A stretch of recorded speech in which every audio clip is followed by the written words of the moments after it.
Okay. All I really got to say is welcome back. Sorry about the delay in starting everything, but here we are. So, yeah. Here we are.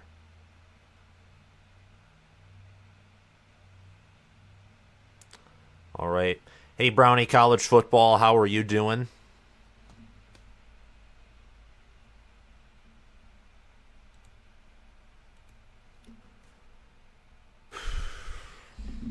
Okay.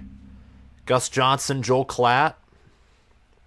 Yeah, I got on here late, but the game hasn't kicked off yet, so that's what matters here. Typically not going live unless it's a marquee matchup, but this is a marquee matchup, so I got my television set up, and we're going to go at it today. So, yeah. Is what it is. Travion Henderson is out. Mine Williams and Chip Trainum they'll be in. And for Ohio State, it's unfortunate that Henderson's out because Henderson being healthy was actually a big part of my prediction. I had Ohio State winning 30-17. Looks like Igbuka's going to play, though. Brownie College Football, Pat McAfee. I don't know why they have him on there. Well, I know why they have him on there. He's going to generate views and therefore revenue. But David Polak was a much better analyst. So, I don't know. It's just not good.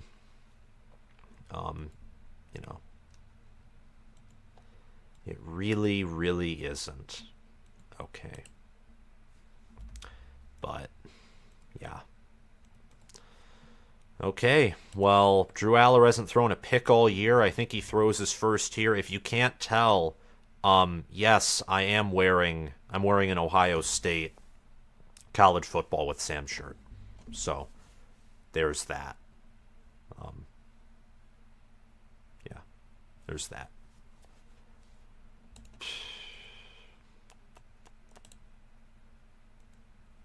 Alrighty.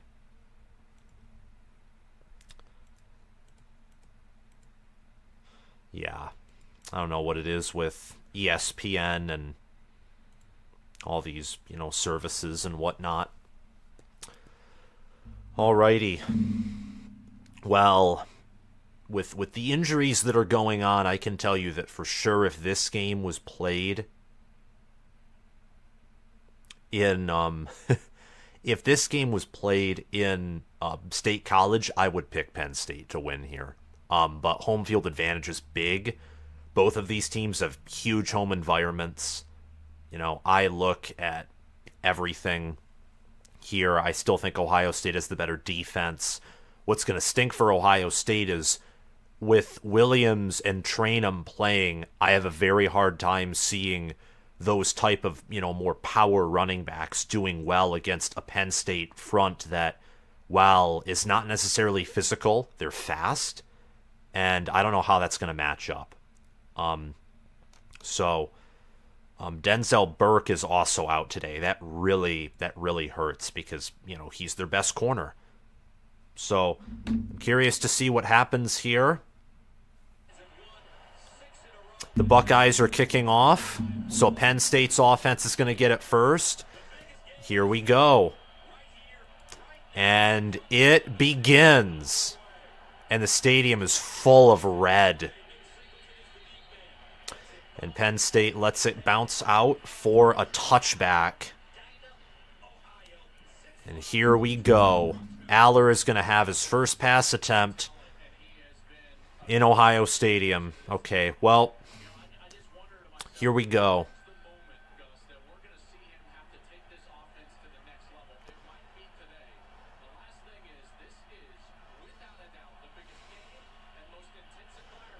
All right. They're changing the play. I think you can already tell that the crowd noise is going to affect Penn State here. They give it to Allen, and Allen gets about 6 yards on the run. Good run for Penn State.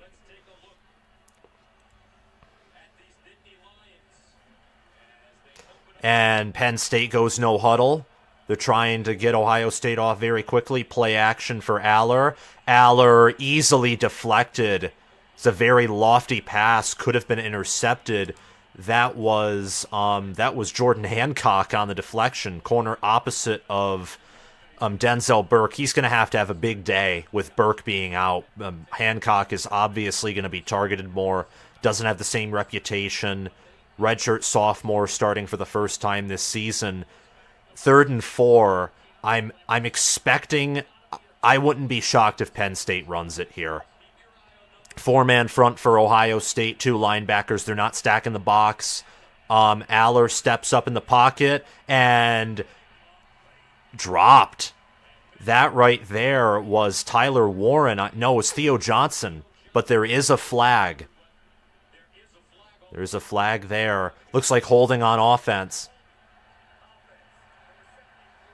Quick 3 and out for Penn State. That's not good. And a hold as well. So Penn State's O-line's already feeling it. Tui Mo'olau getting in there with his power. So a punt for the Nittany Lions will ensue.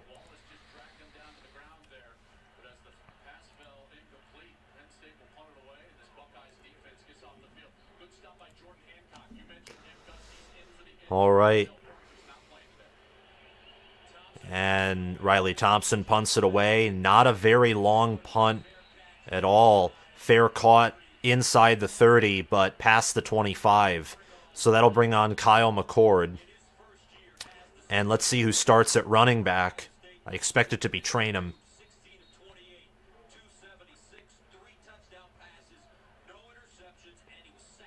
All right. Both teams are 6-0, by the way. Both are top 10. Penn State's defense, I'm curious to see how they match up against this Ohio State O-line. Penn State's stacking the box here. They got 4-man in the front. It's going to be a pass. McCord has enough time to throw, and it's caught by Marvin Harrison Jr., Mr. Magnificent. First down. That's a first down.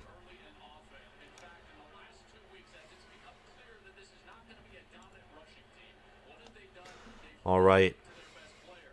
And Ohio State, unlike Penn State, is not going no huddle, and that's reflected in statistics where Penn State is actually the quicker tempo team this year. Very interesting. I expect a run here, and indeed it will be a run. That was a beautifully designed play. It's about a gain of 4 or 5 for Trainum there, so it'll be 2nd and 6, 2nd and 5 at the Ohio State 46.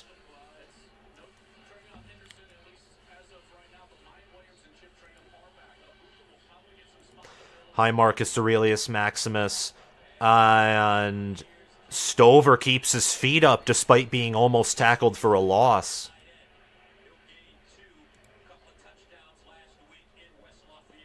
So 3rd and 3. I'd expect Ohio State to maybe run it here. I imagine if it's 4th and 1, you'd go for it if you're Ohio State. I mean, you know you have a good defense. And the way Penn State's offense looked on that first series was rather discombobulated. If you're Ohio State, I'd say put it in the hands of your defense. Be risky. Be aggressive. Stover motions to the right of McCord. Penn State is sending pressure. Low snap. And caught by Marvin Harrison Jr. out to the Penn State 43. That was about a gain of 10.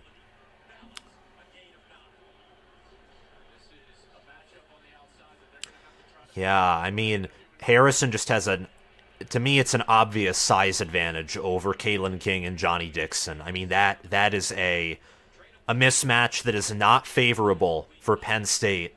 Ohio State just has a lot of talented players on offense that can exploit that defense. You don't have the same on the other side, even with Denzel Burke being out. Play action, McCord passes to Marvin Harrison Jr. on the motion, and Harrison picks up a first down, 1st and 10 at the Ohio State 34. And they're eating some clock too. They're not in a hurry here. Very slow, very methodical. Yeah, Blue, you're right. Maserati Marv. Indeed. Yup.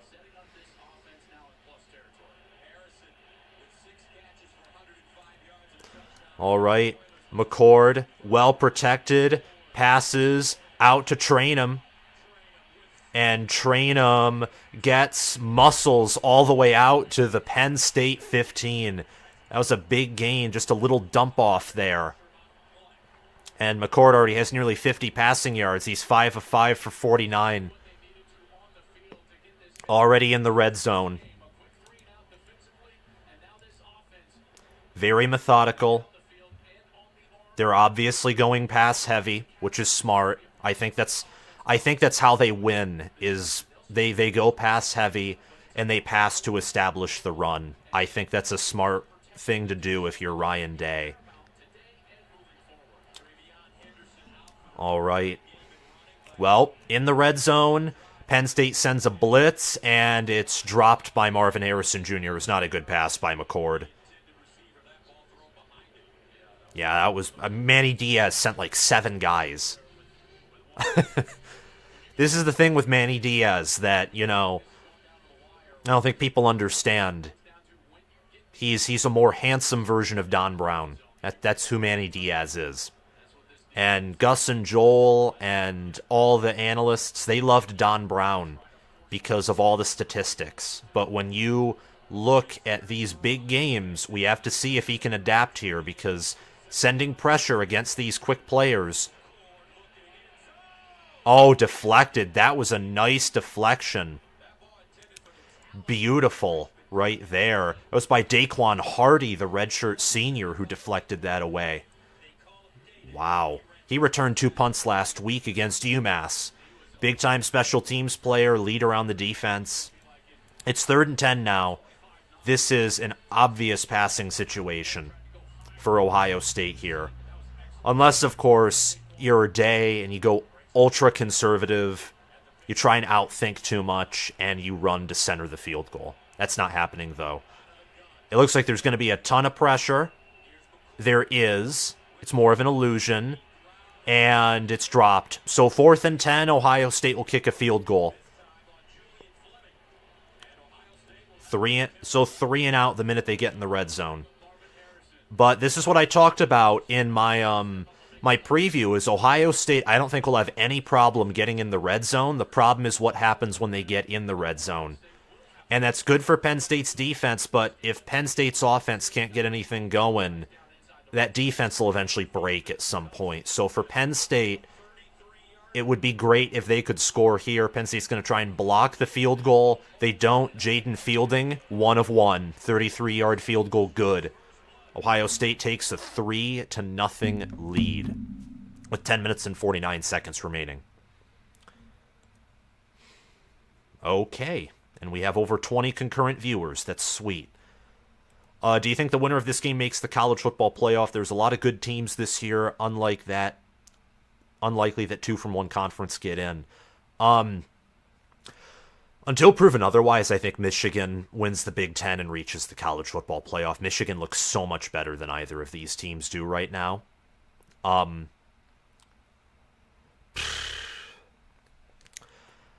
It depends.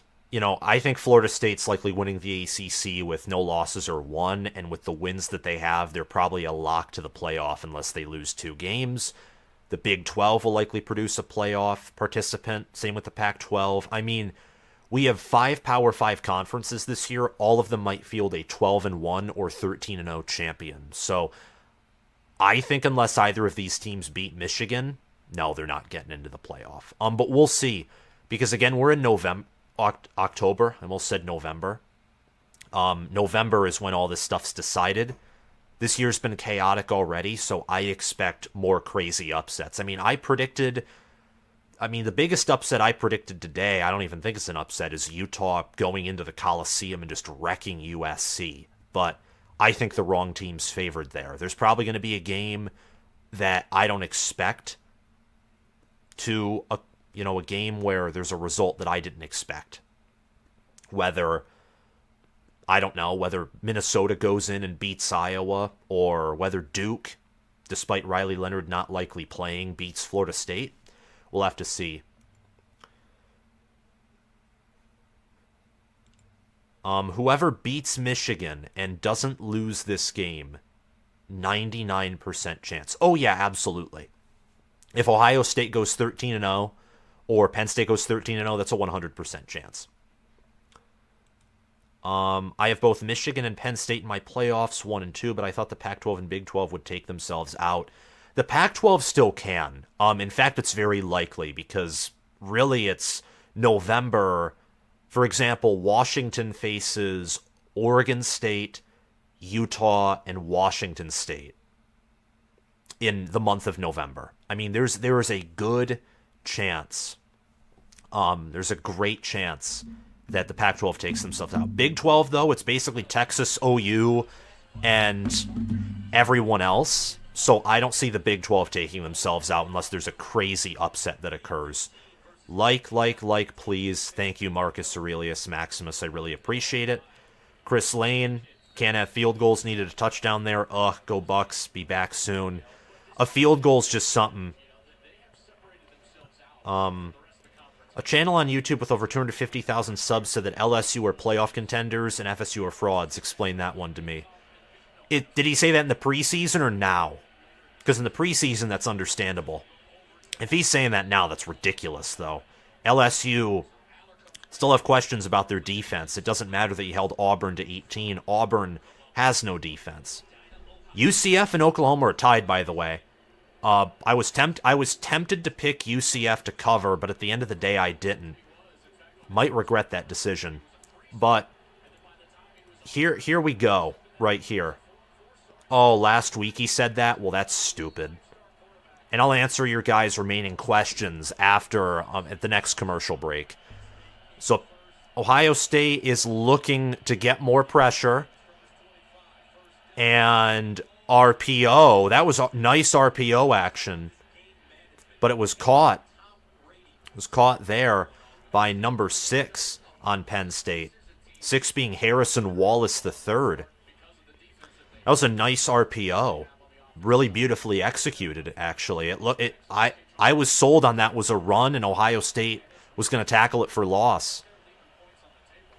1st and 10 at the Penn State 37, and another play action for Aller.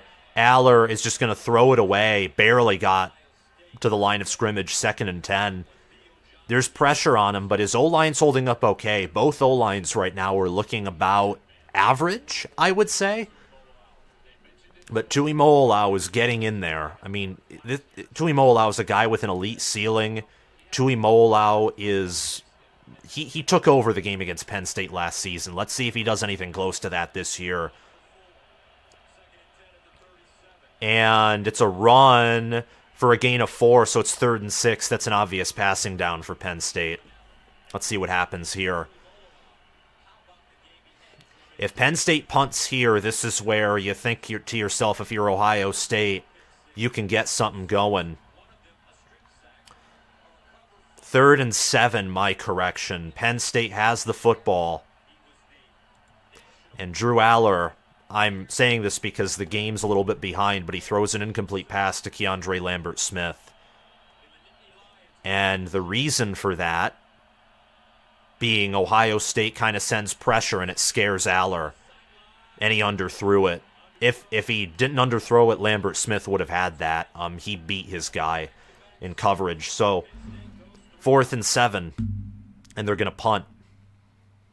Don't know why I muted the TV there. Guess I expected a commercial break since they always pop up. But yeah, I mean, right now, Aller, he's 1 of 5 for 12 yards. It's not very good. Riley Thompson, nearly blocked.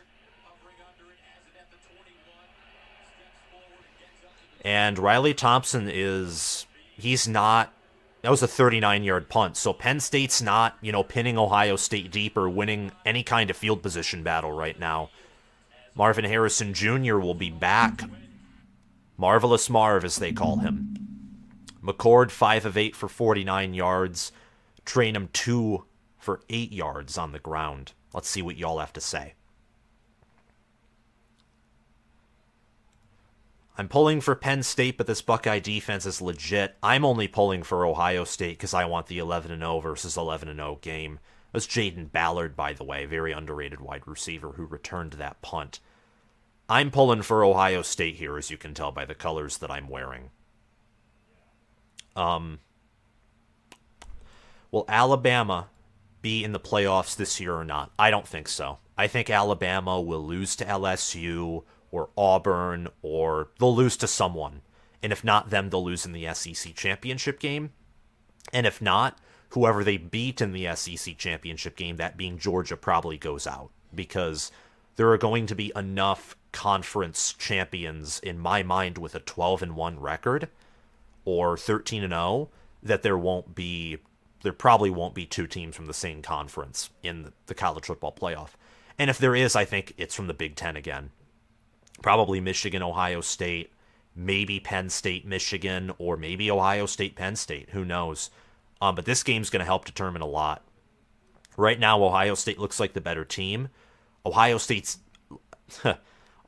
defense and offense look like the better defense and offense, and same with the special teams unit. I find it fascinating that Penn State hasn't tried to establish the run more. I wonder if that's because they don't have faith in the run against this Ohio State defense, but seeing Penn State with only 2 carries on the ground is rather fascinating, because Penn State, schematically, and also how they've run the football this year. I mean, they're averaging over 200 rushing yards per game. It's just fascinating to me. I would have expected them to run more, but for Penn State, I thought it was going to be a lot of 3-and-outs and a lot of punts, but then occasionally some drives where they get into the end zone and get a touchdown. So we'll see what happens. It's only 9 minutes, 20 seconds, left in the first quarter. We're only 5 minutes in this game, really. I mean, McCord could throw a pick 6 here and everything changes. So just is what it is.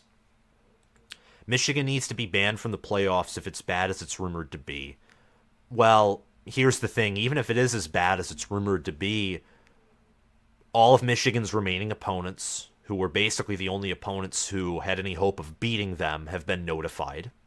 That's one. Number 2, the NCAA is going to resolve this stuff very slowly. So the best that's going to happen if Michigan reaches the playoffs and it's as bad as it's reported to be, they'll just get things vacated. Oh, there's CJ Stroud. There he is. My favorite college quarterback.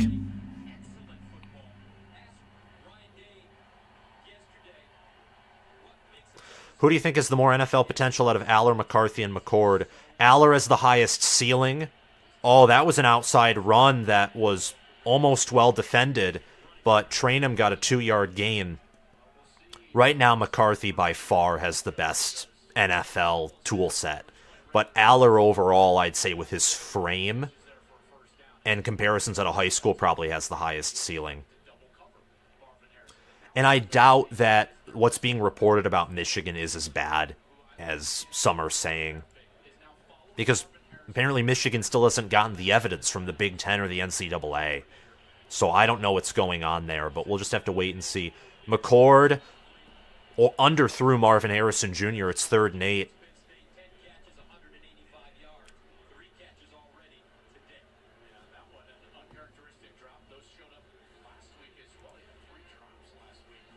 All right.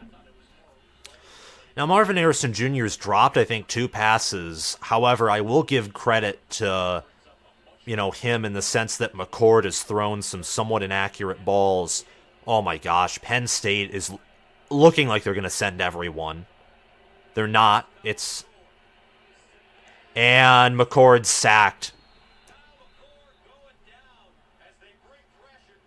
And that's Johnny Dixon, the corner. McCord sacked, and Ohio State will punt it away. Wow. He beat Trainum. He just straight up, beat him. It's nuts. So Ohio State with their own 3-and-out. They're going to punt it away. Jesse Mirko is going to punt it away.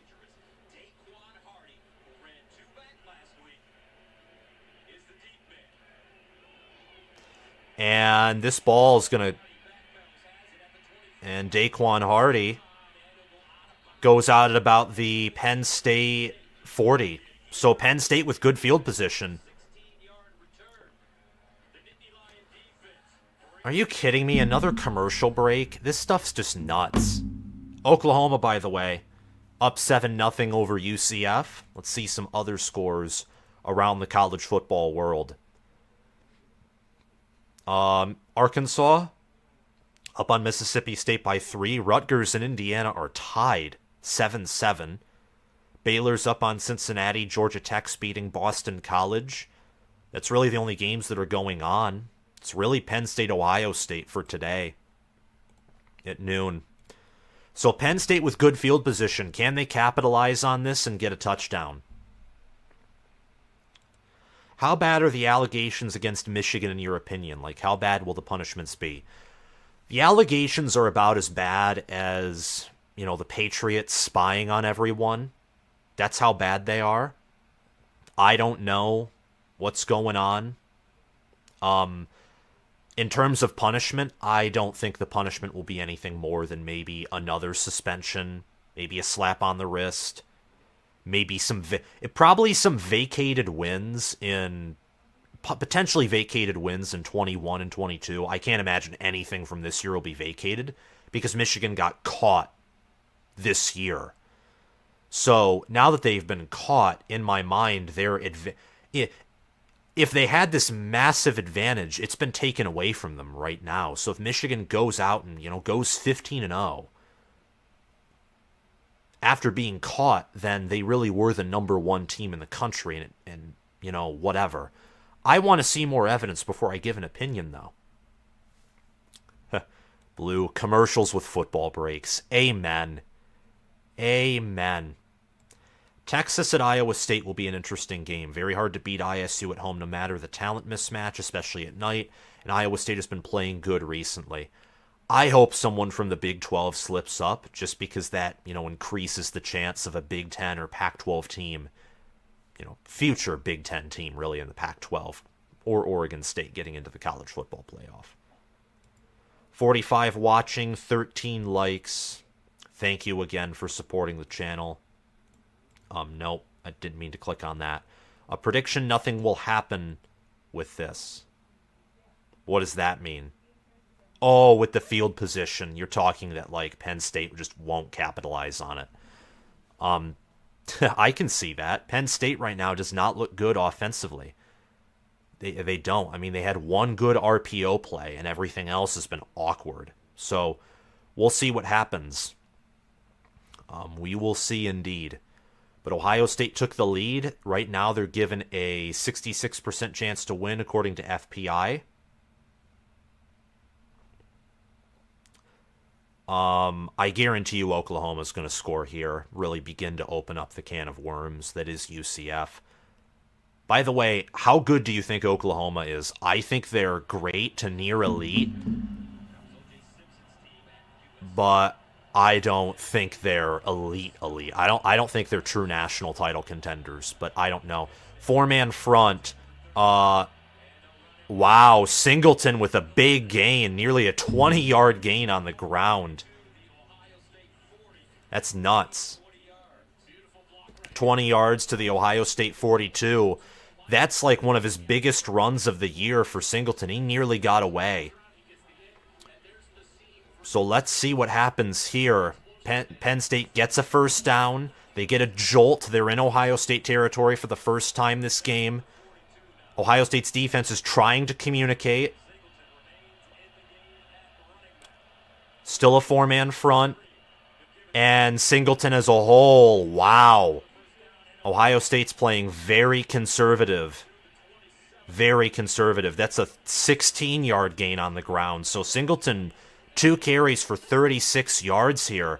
It's not good if you're Ohio State. Got to stop that.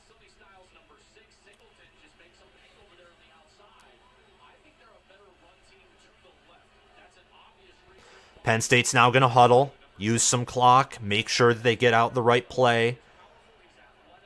Jim Knowles, I know, doesn't want to get burned like he did last year against Michigan, so I know that four-man front is going to be Just is what it is. Two running backs in the backfield there. It's play action. Aller gets flushed, and he gets sacked for a 3-yard loss. It'll be 2nd and 13, but there is a flag. Will it be holding? Or will it...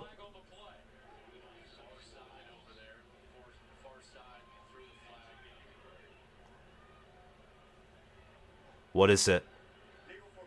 A legal formation on the offense. And the penalties declined wisely so that you don't give Penn State another down. It's only a 2-yard differential. Not worth it. And via ESPN score sheet, yeah, Drew Aller just threw an incomplete pass. We'll see. Well, let's see how he throws that incomplete pass.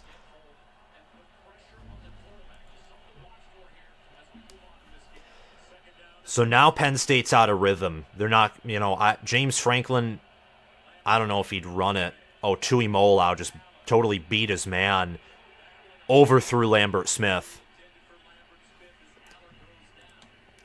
And it was Davison Igbinosa, number 1, who's on Keandre Lambert Smith. All right. There's Franklin with his shades and his headset.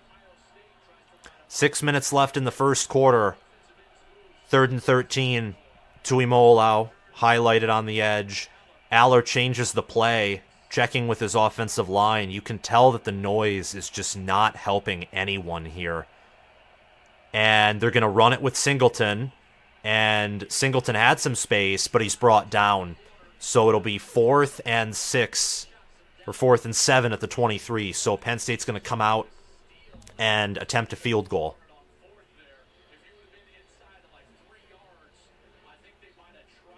And field goal attempt for Penn State. Let's see what happens. Likely 3-3. If it can be blocked, that would be ideal. Well, that's James Franklin play calling for you. Doesn't mean you can't win, but that's like... And it's good. 3-3, Ohio State, Penn State. And Ohio State's given a 63.1% chance to win, much like they were at basically the beginning of the game.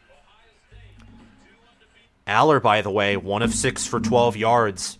Where Penn State is successful is their ground game. They should continue to do that. They should run the ball with Singleton, Allen. I mean, to me, it's, obvious that they're struggling to pass. I'm going to drink some water here.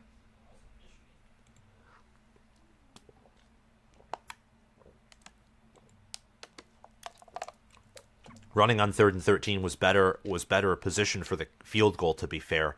That is true. And also, if you get in like a 4th and 3 or 4th and 4, then you can go for it, which James Franklin really likes to do. But I don't know. Penn State has a reliable kicker. If they were kicking from the 28, I doubt he would have missed it. They have Alex Felkins is a very reliable kicker. Extremely reliable. So Ohio State's going to come back out. 5 minutes and 15 seconds left in quarter number 1. What are you all thinking so far about this game? I don't like that they pass on 1st and 2nd but run on 3rd and long. Yeah. I don't know. Probably didn't want to be too repetitive, but what isn't broke doesn't need to be fixed, if you know what I mean. Tie game is more important than down 3, in my opinion. That's a good point. I mean, you make good points there.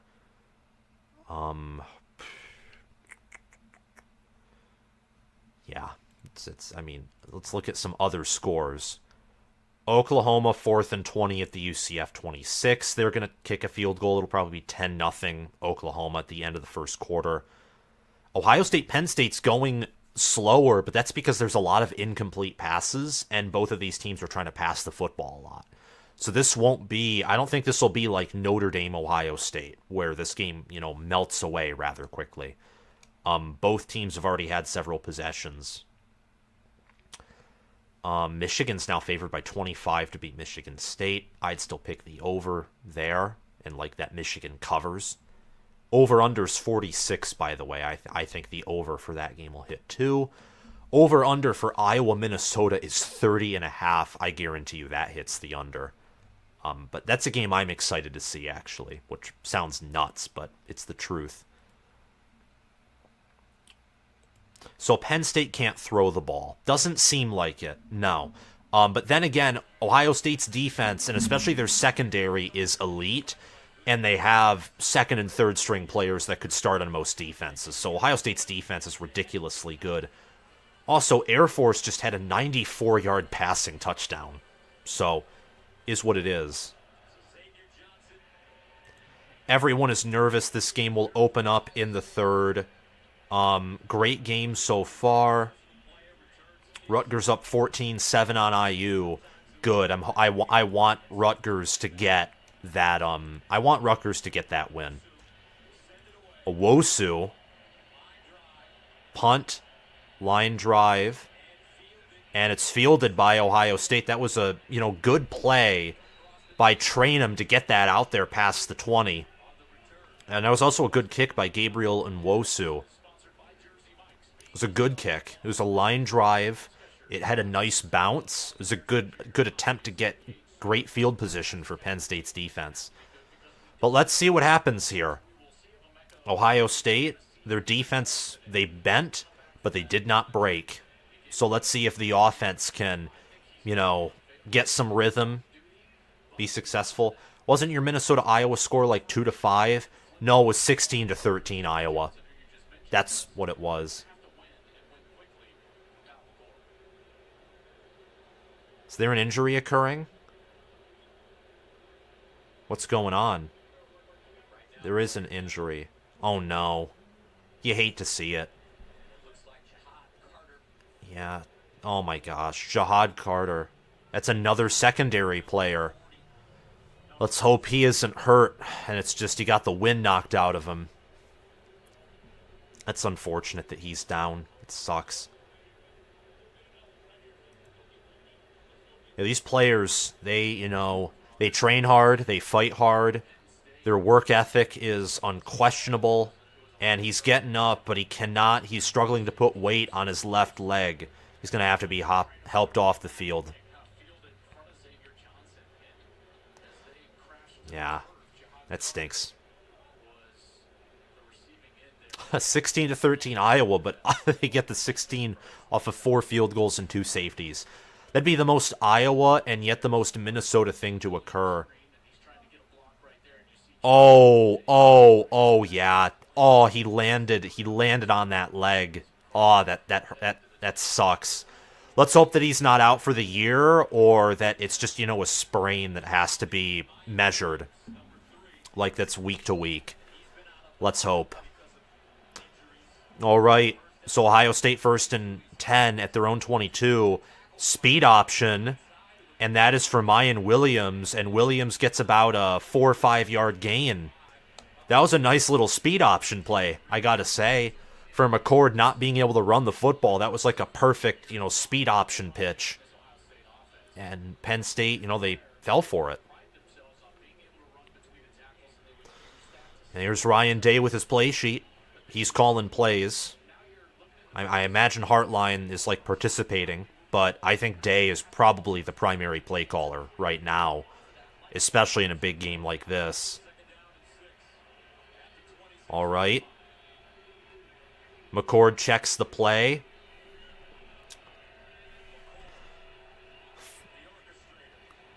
And Williams runs for a first down. That's good if you're Ohio State. You need to have that run game. So 1st and 10 at the Ohio State 36. Everything was blocked up perfectly. The guards, the center, the tackles. Against Maryland, they struggled to keep on their assignments, but here, everyone was matched up perfectly. Another high pass for Marvin Harrison Jr. The pressure's getting to McCord. He's now 5 of 10 for 49 yards. So both of these quarterbacks are very averse to pressure. They don't handle it well. That's where, McCarthy for Michigan, whether it was against Indiana or even last year versus Ohio State. He handled pressure pretty well. Pressure has not been McCarthy's problem. I think it's just his risk-taking. He takes way too many risks. 2nd and 10. Here's a blitz. McCord passes deep. Incomplete. Deflected once again by Daquan Hardy. Attempted for Carnell Tate. So Ohio State did get some field position, but it looks like they might have to punt here again. I want Iowa to go 11-1, then lose 58-0 in the Big Ten championship game. That's possible given their offense. I think any of these three teams would crush Iowa in the Big Ten championship game. Penn State's already proven can do it. They destroyed Iowa. Penn State looks like they're going to send a blitz. It's 3rd and 10. They do send pressure. McCord stands in there, though, and gets a 5-6 yard gain, but it's going to be a punt right there. 4th and 4 at the Ohio State 42. So a few more yards, but that's, it's got to hurt. And Day's talking to his quarterback. Stroud's there on the sidelines. It's awesome that he's he's with the players too, interacting with them. I think that's pretty cool.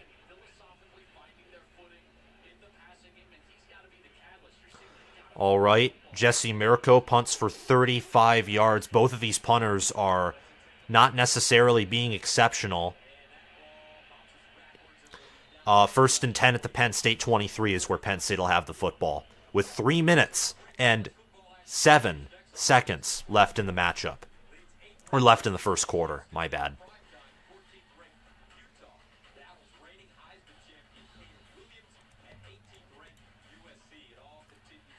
Oh, Oklahoma didn't make their field goal. So we'll see what happens. All right. Let's see what Penn State football can do here. 1st and 10. Now, if you're Penn State, you got to be confident here. You've stifled Ohio State a few times on offense. You've moved the ball, play action, and Lambert Smith picks up a first down. That's an 11-yard gain. All right, there's 1st and 10 at the Penn State 35. So let's see what happens here. This is a game that, by the looks of it, we'll see who's the better team, I think, in the fourth quarter. I don't think any of these teams are... maybe I'm wrong here. I think one of them's going to take the edge in the fourth quarter, whether that's Ohio State or Penn State. Nittany Lions, again, have 2 men in the backfield. They try and run it with Singleton, and just a 1-2 yard gain doesn't get much. This Buckeye defense is very bend but don't break-esque, but if they wanted to, they could shut down the run. It's just the risk of, will that open up big passing plays for Aller? This is a chess game. Oh, also UCF's about to score on Oklahoma. I hope that's an upset. The more Big Ten teams can get into the playoff, the better. I want 2 teams in the Big Ten just so my preseason predictions can be right. And another pass attempt. And caught. That's going to be 3rd and 1, 3rd and 2 for Harrison Wallace. So right there, that's going to be it's 3rd and 1, 3rd and 2. This is going to be a chance for Penn State to show how physical they are, but also a chance for Ohio State to shut everything down. It looks here like Ohio State is not playing it too aggressive. They're stacking the box, but it's not like they're out in goal line right here. But they're going to send pressure. There's Chambers and Eichenberger creeping up like they're hungry. 5, 4, motion out. Aller is going to play action pass, and it's dropped. Aller threw it right behind Keandre Lambert-Smith, who was wide open. That's a break for Ohio State there. That was perfectly called play, but Penn State looks like they want to stay on the field. 4th and 1 at the Penn State 45. Will they get it? Here, I don't know, because this is like a Dan Lanning type call. If you don't get this, and Ohio State scores a touchdown. They might just try and draw them off sides, though. And Penn State will take a timeout. James Franklin wants to make a decision here, but using a timeout. 4th and 1. Wow, that's killer. Lambert Smith, I am not kidding you, was like 5 yards separated on his guy. Like, if Aller threw that on point, that could have been a touchdown on that slant. Could have been. Nope. Behind him. If that right there was McCarthy to Lambert Smith, that would have been 6. Or like Penix or Williams or a top 10 quarterback. Maybe not top 10, but top 5. And it looks like Riley Thompson's going to be on the field to punt it away. If you went for it on 4th and 1 and Ohio State, stopped you, that's all the momentum in the world to them. Here we go. Will Penn State fake the field goal, though? No. Punt away by Riley Thompson. And it's fair caught by Jaden Ballard inside the 20 of Ohio State. Actually, inside the 15. It's 1st and 10 at the Ohio State 13. Thankfully, right now,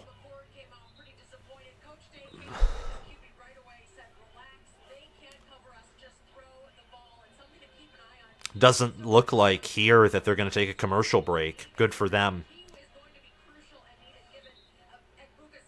All right. Here we go. You're welcome, Joe Kirkland. I appreciate you all being on here.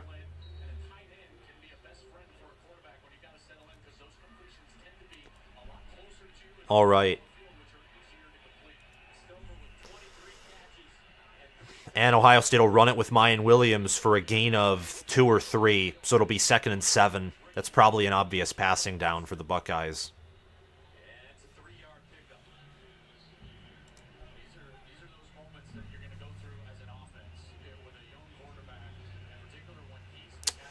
Okay. 2nd and 7. Ohio State's actually been able to run pretty okay, so I wonder if they'll run it again. No. Play action. Throwing. Caught. Carnell Tate. Good catch. That's a 15-yard pickup by Carnell Tate, who is an elite freshman wide receiver. Ohio State's been high on him all season long. And Ohio State going no huddle. They're going quick to the line, and Mayan Williams is able to run and power his way for a gain of 7. That's the end of the first quarter right there. So Ohio State's been able to run. They're the better passing offense right now. So 3-3 at the end of the first quarter. Ohio State, though, looking like the better team right now. I'm going to go take a break here, get a little bit of a snack, drink some water, and then I'll be back shortly. So this will be an ad break, and I'll be right back, guys. Thank you.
All right, and we're back. We are back. And the commercials are still running. I grabbed a little bit of a snack. But 2nd and 3. I don't mean to move the scoreboard on you guys. Yeah, 2nd and 3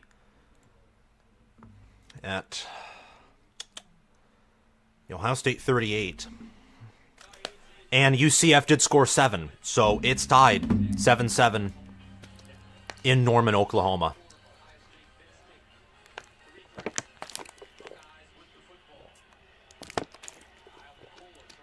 All right. Penn State is like a 5-man front there. They want to stop that run. And I think they're going to bait Ohio State into throwing. Indeed, they do. That's going to be an incomplete pass. Nice deflection there. That was Johnny Dix in the corner. 3rd and 3. Will Ohio State run it? Will they pass it? I think Ohio State's shown in this game that they can run on these Penn State defensive tackles. I think you got to. I think there's a mismatch there. I think Penn State's defensive tackles are designed to... Oh, that was not a good play. What are you doing? That's a loss of 2 there by Ohio State. That was Daquan Hardy with the tackle for loss. Ohio State is not confident in their run game, and you can tell that.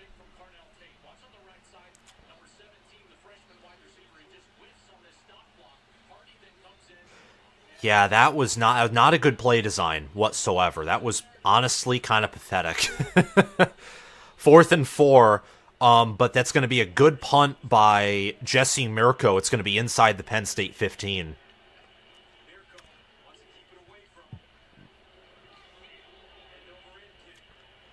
And fair caught at the Penn State 13.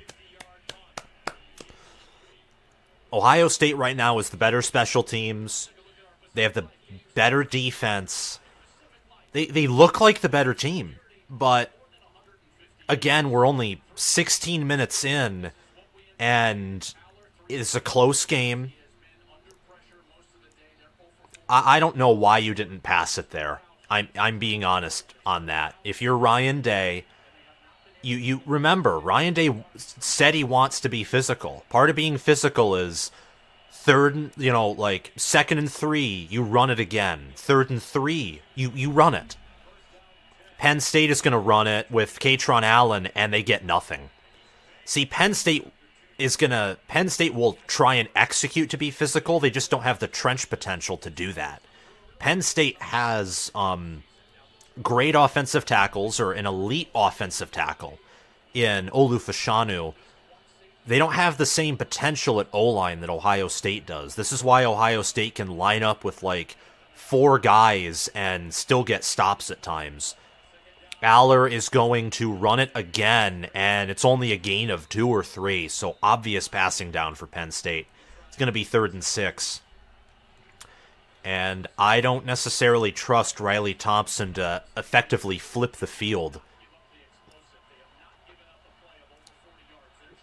Yeah, Jim Knowles this year, you talk about change. You talk about change. Ohio State's defense this year is one of the best defenses in all of America. They have one safety back there. I mean, this is pressure city. They're bringing it. And incomplete, man. That was off, and it was very well covered there. That was targeted for Penn State's Harrison Wallace. And that was pressure. Penn State's O-line didn't have much business protecting him. And that right there was a beautiful deflection. Who was that? Couldn't get him. But 4th and 6 at the Penn State 17. That's going to be hard to flip the field here. I'm curious to see if Riley Thompson can get off a good punt. The answer is... let's see what Jaden Ballard can do. Ballard hits the sidelines. Ballard gets out to the Ohio State 39. So it's a good punt by Thompson. He had 57 yards, but he out-punted his coverage team, and Ballard has speed. So Ohio State will have good field position at their own 38. Let's see what happens here. Okay.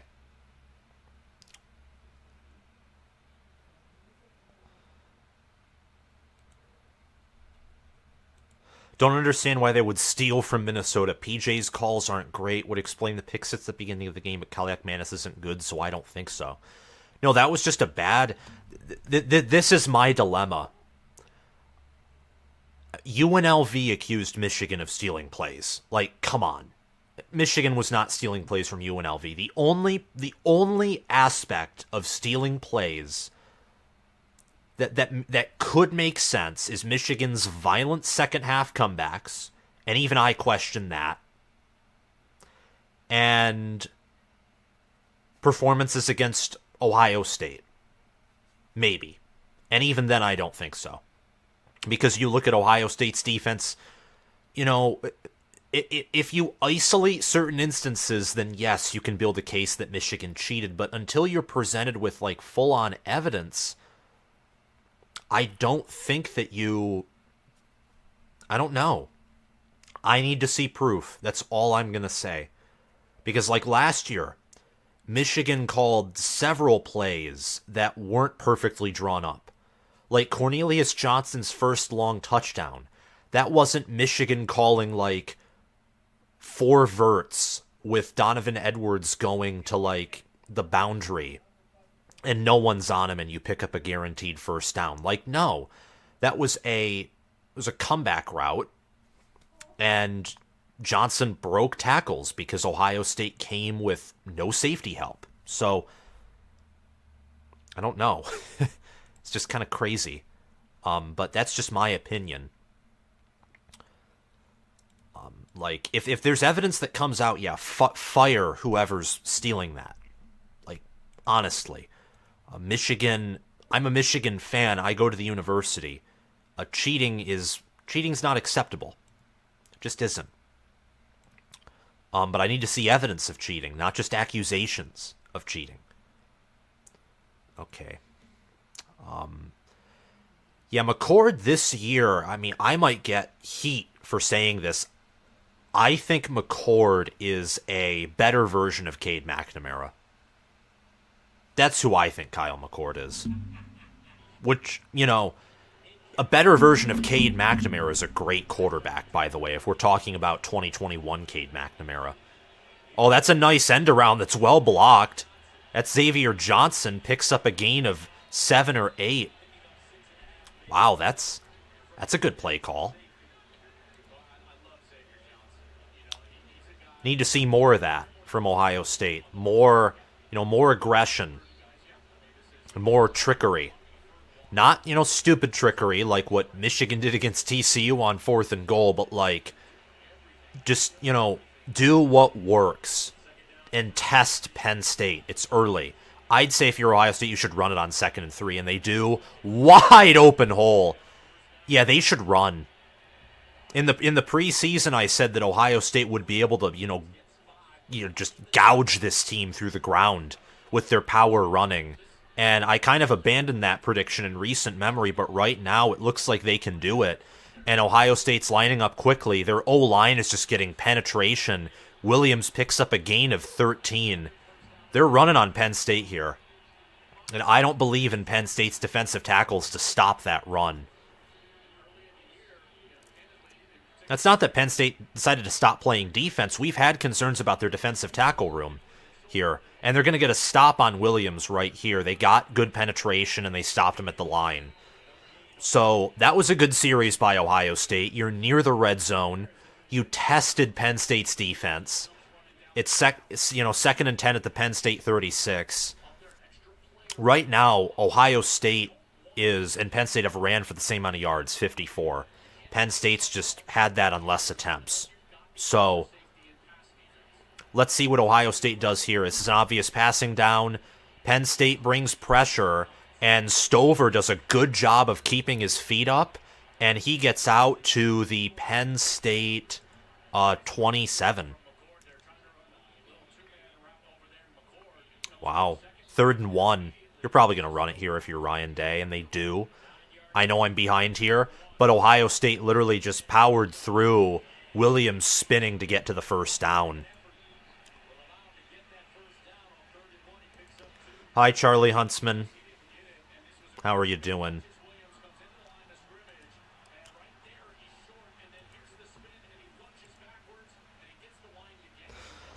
Yup, so Ohio State is running on Penn State, and they're close to the red zone here. It's 1st and 10 at the 25. And here Ohio State goes. They're going to run it again, and they're going to get a gain of 4. So 2nd and 6 from the Penn State 21.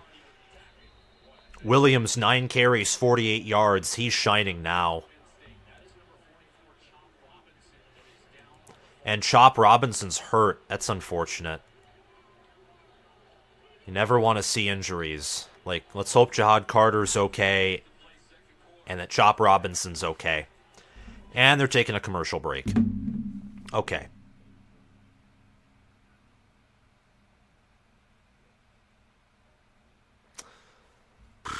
So, Ohio State's given a 69.2% chance to win in this game right now. Let's see what the chat here thinks. Michael, hi. He says go Bucks, and I agree with him. Despite the fact that I'm a Michigan fan. I'm an Ohio State fan today. Reason for that being I want the 11-0 versus 11-0 game. Like and subscribe, by the way, if you haven't. We're almost at 12,000 subscribers. So if you haven't subscribed yet or liked this video, please do so. And also hit the notification bell so you can get notified when I go live for more games. Because I'm definitely going to be going live, I think, for Ohio State, Michigan, and probably Penn State, Michigan as well. Yeah. Aller is 3 of 10 for 31 yards. McCord's 9 of 16 for 78. It's not good passing by either quarterback, but McCord has passed for more attempts, more yards. He looks like the better QB. And Ohio State's run game looks like the more consistent run game. Penn State's just gotten, a 20-yard gain and a 15-yard gain. So, oh my gosh, is Central Florida about to take the lead on Oklahoma? I think so. Oh my goodness. They're running. That's nuts. And Plumlee's back. See, I didn't think Plumlee was going to be back. If they returned Plumlee, I probably would have picked Central Florida to cover. That's why I should, when I make my picks, do a little bit, like 10, 15 minutes worth of research for every game, even if I'm not covering them, just so I can get better and better at picking games. Potential Power made a lot of, intriguing picks for ranked matchups. At the end of the day, I'll go back for all Power 5 matchups and see how Potential Power did. Yeah. Let's see. Ohio State has 138 total yards and 9 first downs. They also have 11 minutes and 53 seconds of possession. So they're just wrecking things right now. Penn State is a solid team. Yeah, they're near elite. They're near elite, I think. I think with how they're passing the ball right now, it's clear they're not elite, but Ohio State's pass defense could also be that good. McCarthy, remember, J.J. McCarthy started out this game against Ohio State in the shoe last year with, not looking good. And then he hit a few big throws.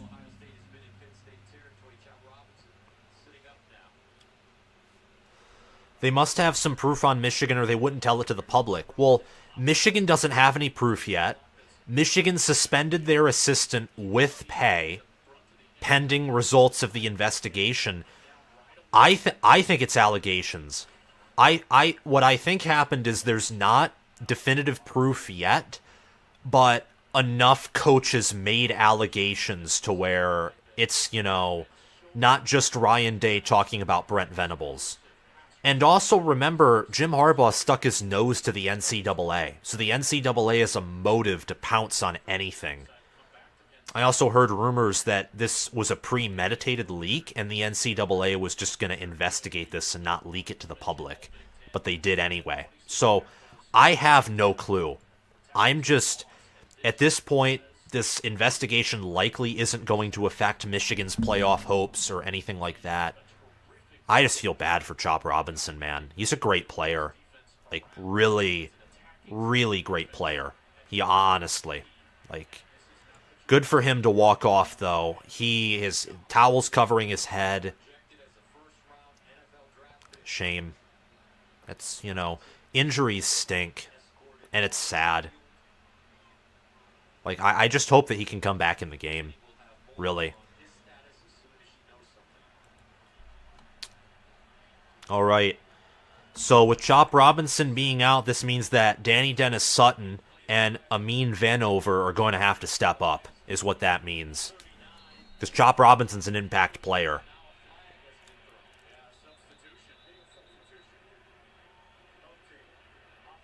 Oh, illegal substitution on the offense. It's going to be 2nd and 11, and Ryan Day is just, mad.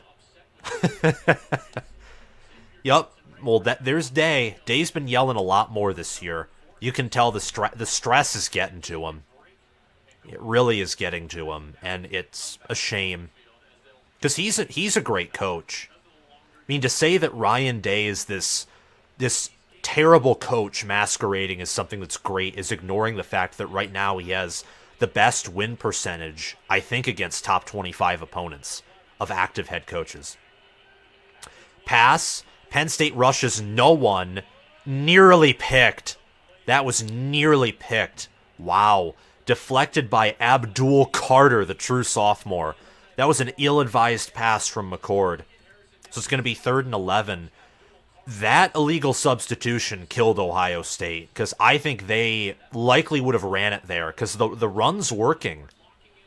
I mean, the run's working right now. So, in my mind, why wouldn't you run on 2nd and 6, but 2nd and 11's different. I mean, those 5 yards are huge.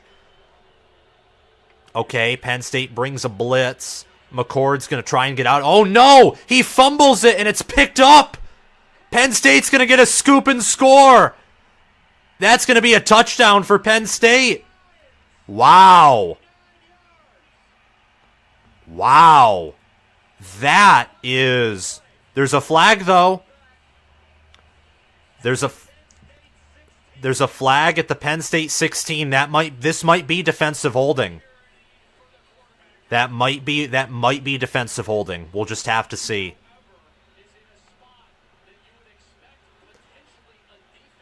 Yeah, Joel Klatt. Yup, I think that's going to be defensive holding. This is probably going to be a first down for Ohio State. But that was not a good play by McCord. Like, he just was not holding it well. That was Curtis Jacobs, by the way. Elite linebacker. All right, let's see what happens here. They're talking about it. I don't know, what's taking them so long, but they're talking about it.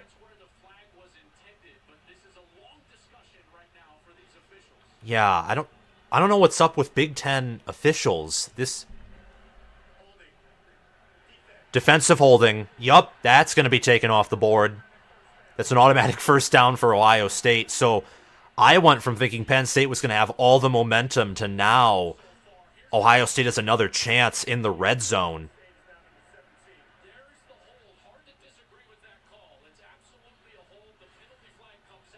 Wow, that's a killer for Penn State right there.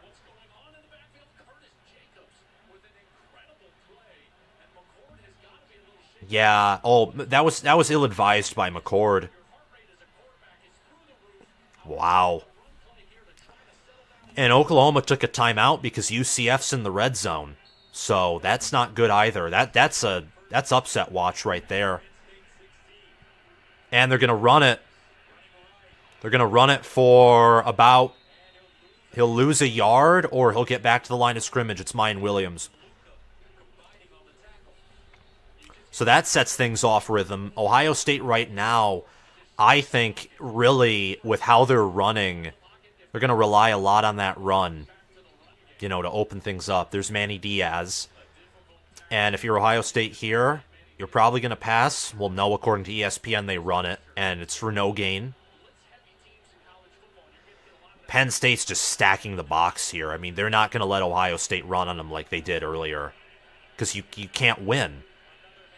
It's another handoff, but a nice... That was Abdul Carter, who basically shoved Williams backwards. Strong player, elite player, and one who's going to be back next year for Penn State, by the way. It was nice blocking by Ohio State.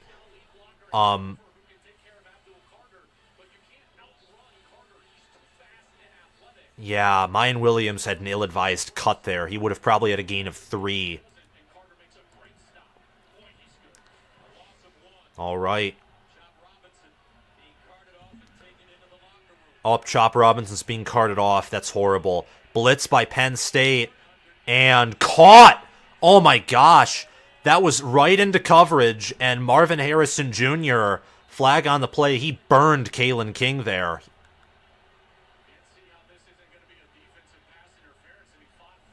Looks like it's going to be defensive pass interference here. Probably on Kalen King. Yeah, how do you not break that up? It's Marvin Harrison Jr. That's the answer. Yeah, that's an obvious hold. That's an obvious hold by Kalen King. Yeah, get out of there. Get out of there. Okay, 1st and goal at the Penn State 5. And it's going to be 4th and goal at the OU 4 for UCF. If you're UCF, you got to take the points. Take the lead. Oklahoma's looking very vulnerable right now. Devin Brown is in the game, and Devin Brown's going to run for a gain of 1. And there's a flag. That's rough. That's not unsportsmanlike conduct, but number 41 for Penn State. Kobe King threw down Devin Brown at the end. So we're going to see if that's picked up or not. I think that's a very questionable call. Unnecessary roughness. Wow, that's big. So Penn State's had a few penalties that are just not helping them whatsoever. Ohio State's just the better team. That's what I think we're seeing. Is they have more depth. And they're finally getting their act together. Ohio State's going heavy, though. They even have, like, one of their tight ends brought in as a fullback. They're going to hand it off to Williams. Williams powers forward for a touchdown. Touchdown, Ohio State. Their battering ram, Mayan Williams, got in there, reaching out his hand. 9-3, Ohio State right now. And UCF kicks a field goal to go up 10-7 on Oklahoma. It was a good push, but without Williams, stretching out that arm, it would have been 2nd and goal from the 1. So Ohio State right now, who would have thought this would have occurred? 63 rushing yards, 3.5 yards per carry, and a rushing touchdown. I said they'd rush for over 100, but I was expecting that to be because of Travion Henderson. The offensive line's impressing right now. They're going to review the score, but I don't think there's any evidence to support this coming back. Wow, it's just crazy. Nuts.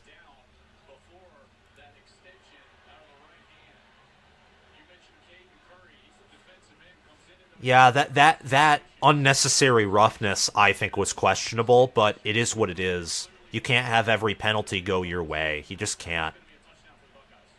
You really can't have that. It just is what it is, honestly.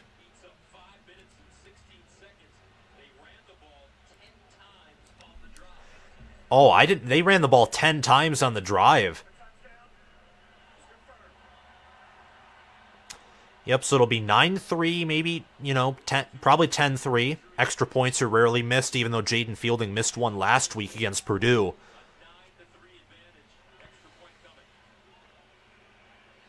Let's see if Penn State can respond with their own touchdown.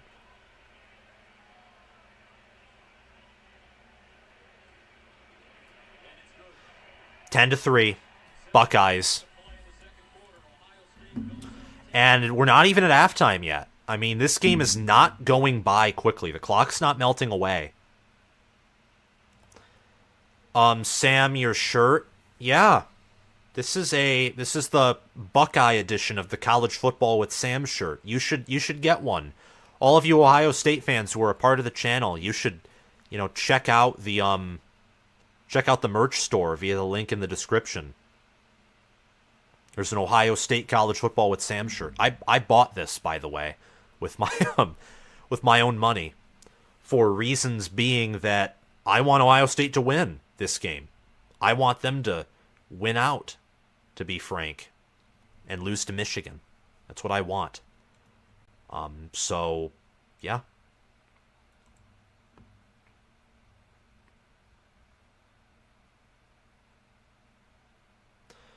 DPI on player running the ball, BS, unnecessary roughness.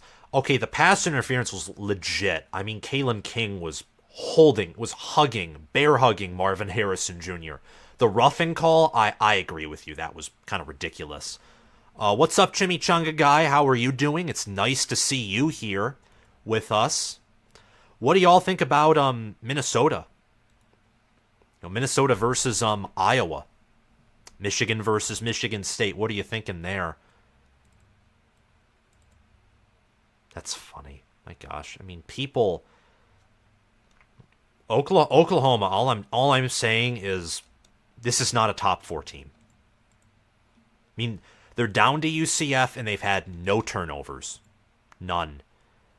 And they're 1 of 1 on 4th down. They're 2 of 7 on 3rd down. This isn't like Michigan against Bowling Green, where there's a bunch of turnovers and Michigan, still dominates. That's not what this is. Not that whatsoever. We'll see where that goes, though. Indiana and Rutgers are tied. I hope Rutgers can come out, because them getting 6 wins, 3 wins in the Big Ten, would be big for their program. And I think they have a lot of young players that can return next year. Who would win, OU or PSU? PSU. Penn State would beat Oklahoma. I think Penn State would beat Oklahoma. It would be very close, though. I think both Penn State and Oklahoma are teams that are near elite, but they have serious flaws. That's just my opinion, though.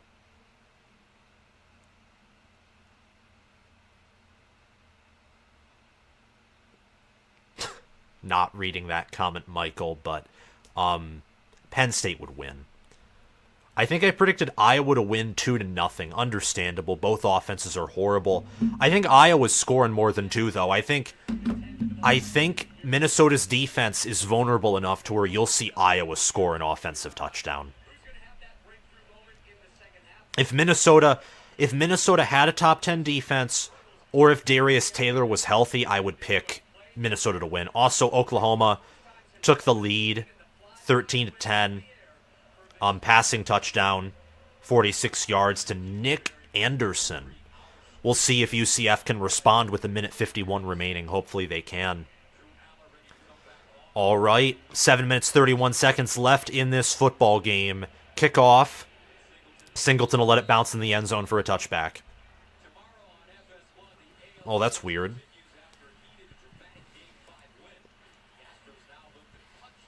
Wow, 327 concurrent viewers. All of you, please like the video and subscribe if you can. Washington, Michigan, what would be the score? Washington 42, Michigan 49. No, I'm going to lower it. Michigan 38. No. Michigan 45, Washington 35. I don't think anyone could hold Washington's offense, especially with Michigan's secondary having vulnerability in the secondary, holding them to under 30. But Michigan's offense could probably score 40 on most defenses as well. That's what I think would occur. It would be a shootout. Yeah, like and subscribe if you haven't already. Right now, Ohio State's out-rushing Penn State. They're passing for more yards. And they have a 7-point advantage. There's Jack Sawyer that they're showing. Big impact player. He's stepped up this season. was a 2-yard gain by Nicholas Singleton. It's 2nd and 8 right now.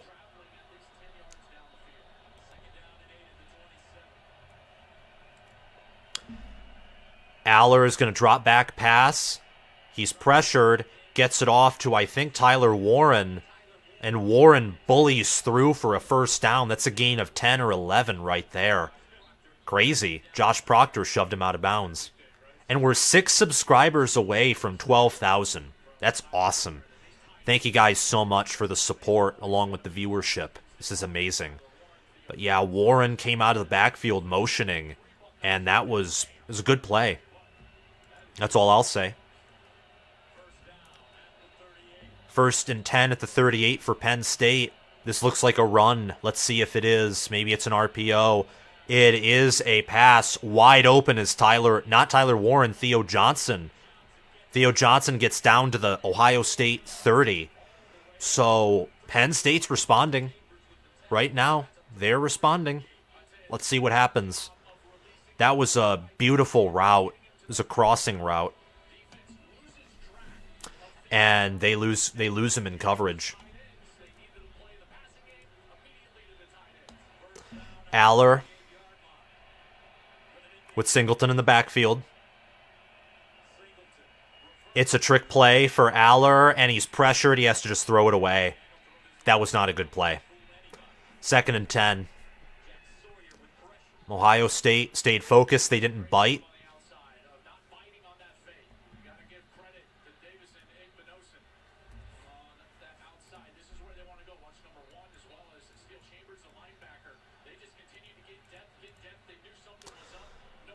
All right, here we go. 2nd and 10. Let's see what happens here. Gotta click out of that one comment. 9. Oh, they're gonna bring in a new play clock. Interesting. Let's go, Lions. Don't stall now. Thank you, Tennessee Tiger King. Darius Taylor's returning against Iowa. Oh, shoot. Well, I wish I could redo my prediction. I think Minnesota will win if they have Darius Taylor. 4, 3. They just get off the snap. Aller is going to try and run, and Aller shows off that power. That's what's beautiful about Aller. He has a big frame. He's not fast, but he'll truck you for yards. I mean, if you're on a 4th and 1, you quarterback sneak Aller, you're not stopping him. 3rd and 5, though. Penn State, you want to get a touchdown here because Ohio State, with what they've done on offense now, they're set in rhythm, and wow, almost 100 decibels right now in the stadium. Ohio State with a 4-man front, 7 people in the box. They look like they're going to send pressure. They're going to run, and nothing. Singleton's pushed all the way back for a yard, 4th and 6. So that's what I'm talking about with that play call. Why would you do that? It's 3rd and 5. Ohio State's obviously bringing pressure. What are you doing? What are you doing? They don't have the O-line of Oregon, Washington, or Michigan to run on 3rd and 5 and convert either. They don't have that type of O-line. Alex Falcons will be in for a 41-yard attempt. Ohio State is going to focus on blocking it from the left. Heavy base block left. And Falcons barely gets it in.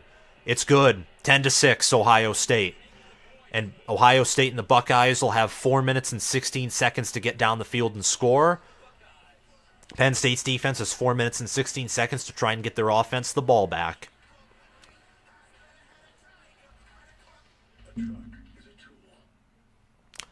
And, oh my gosh, are you kidding me?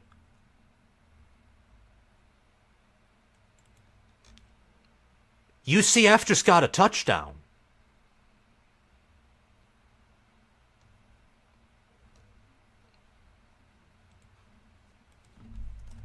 They had an 86-yard touchdown. What? Wow. But they did get a flag, so Oklahoma will probably have great field position.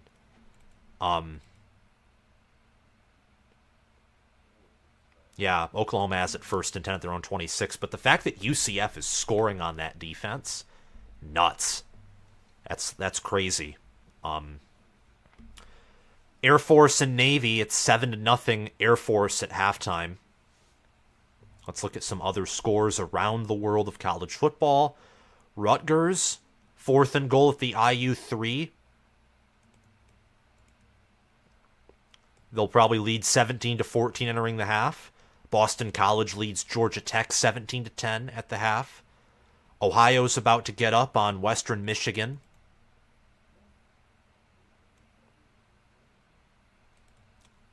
Probably 6-0 at the half. Crazy. Franklin needs to hand over some of the play calling. Well, him and Mike Yurcich are they're calling the plays. So I don't know what to tell you, outside of the fact that right now this game,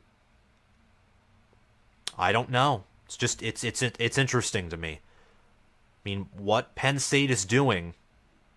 Oh, we just hit 12,000 subscribers. Thank you very much. I'm going to comment that in the live chat.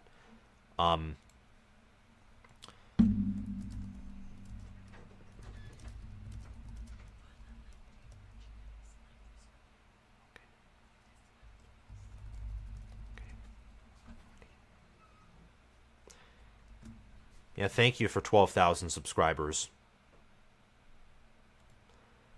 And by the way, someone asked for the merchandise link. Let me get it. It is in the description here, but I'm going to post this and I'm going to pin it in the chat, by the way. So I was number 12,000. That's awesome. Okay.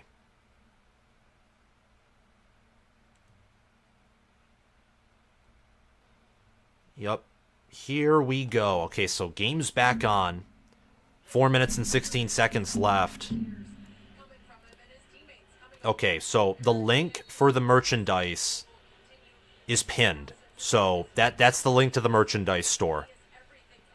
Let me know if you have any other questions about it. It's hard to get to you all in the chat because we have 300 people watching this right now consistently, which is just awesome. And Wosu kicks it off. And Ohio State will just let it bounce in their own end zone. 10-6, Buckeyes.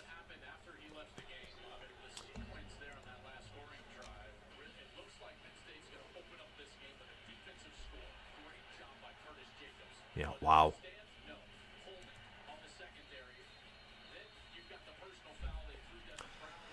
All right.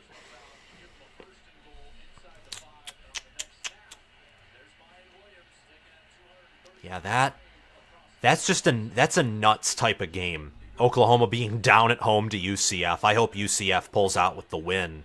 But Oklahoma seems like they are the better team. They seem like they're more consistent in this game. Okay, 1st and 10 right now for Ohio State at their own 25. Play action. McCord. Marvin Harrison Jr.'s wide open. They missed him.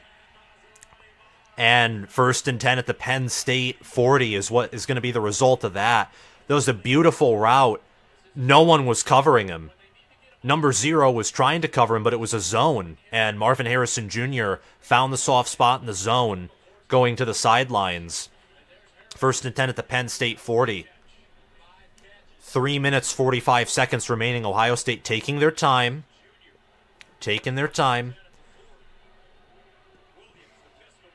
And Mayan Williams will run it for about a gain of 2 or 3. So they're inside the Penn State 40.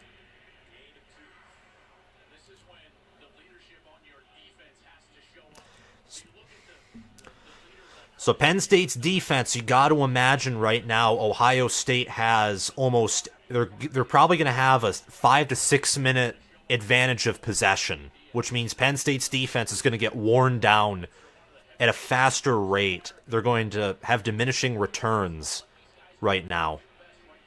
So can Penn State's defense step up and get a stop?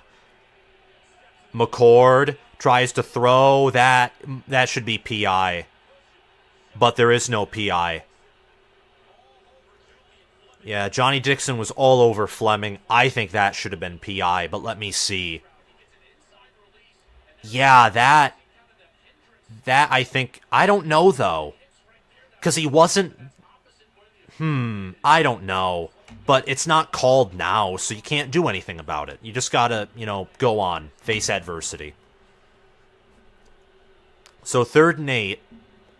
If you got a punt here, that sucks. Penn State's 0 of 6 on 3rd down conversions, by the way. Ohio State 3 of 7. That'll be a critical stat. Penn State brings pressure. Oh, wow. Overthrew G. Scott, 4th and 8. So that's going to have to be a punt. Ohio State fails to capitalize. Penn State will have a chance to capitalize. But the Buckeyes have all 3 of their timeouts, so they can use them.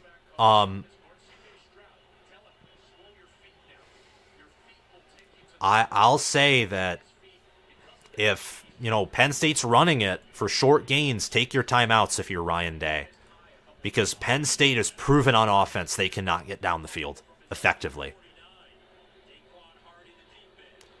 And by the way, Penn State got the ball first, so Ohio State... Oh, what a beautiful punt.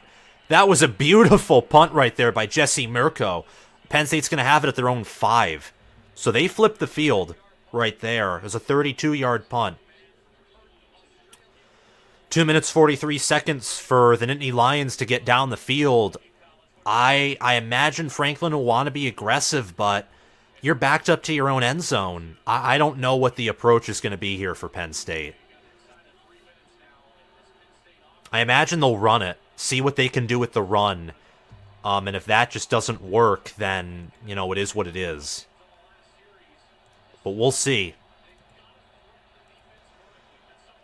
Yeah, they're like Penn State has a tight end and all 5 of their offensive linemen bunched up. They're going to run. And Katron Allen gets about a gain of 8 or 9. So 2nd and 2. Drew Aller, you got to imagine Penn State here will probably run it again or take a shot. Ohio State's defense is playing very conservative here. They're not trying to, bring pressure. They're just trying to not allow a big play, which is wise. Katron Allen gets a first down. He powers forward.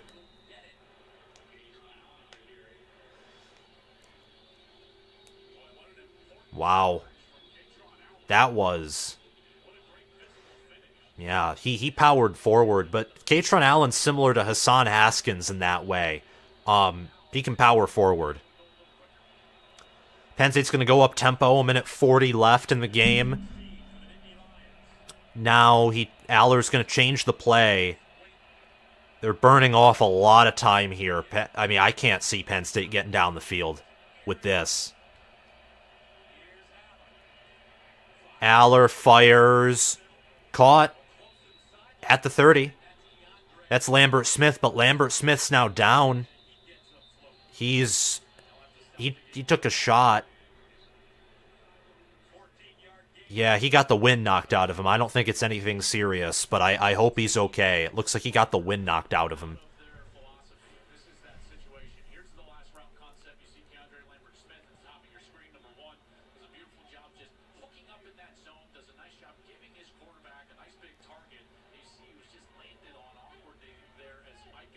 Oh, let me see.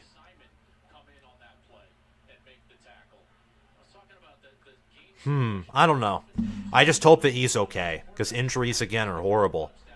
17-17, Oklahoma UCF at the half. Oklahoma at the beginning of this game was given a 94% chance to win. It's an 80% chance right now.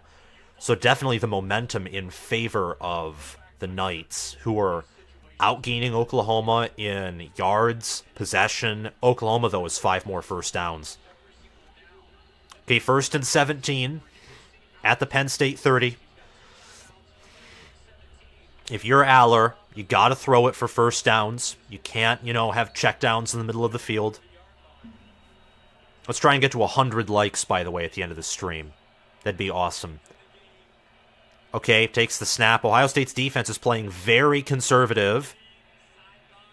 Incomplete pass, 2nd and 10. 1 minute, 3 seconds remaining. He overthrew that way out of bounds. He's trying to find Liam Clifford.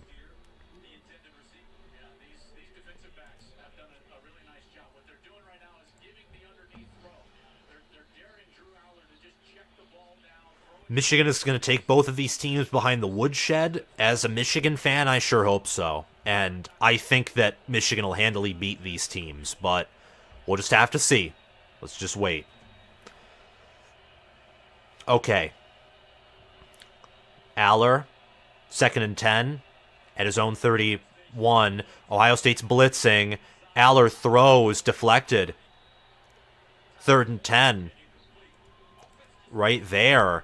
That was Lathan Ransom, the safety. And Aller threw that behind. If Ransom could have picked that off. He could have he could have picked that off, honestly, but he was more focused on defending the pass rather than getting the interception. He played that conservatively, and that's good. It's not worth trying to get an extra, play in exchange for giving up potentially points. But Ohio State's showing pressure. It's an illusion. They don't bring any. Aller is going to try and run. Aller chucks it deep. Almost intercepted. 4th and 10. So Aller is now 6 of 17 for 91 yards. That's how good this Ohio State pass defense is. But also Aller is a fringe top 25 or top 30 quarterback. He's not a great quarterback right now. He's a good above average quarterback with elite upside. That's who Drew Aller is. But Ohio State now will have, if you're Ohio State, you probably want to come after this punt. They don't block it, but they almost did. And that is a good punt out at like the Ohio State 15. Or actually 18. I wonder if they're going to play it aggressive, conservative. I wonder what Brian Hartline and Ryan Day are going to do with 42 seconds. I mean, I'd say probably try and be aggressive. Go up by a full touchdown or 2 scores at the half. You get the ball outside of half. So we'll just have to see here.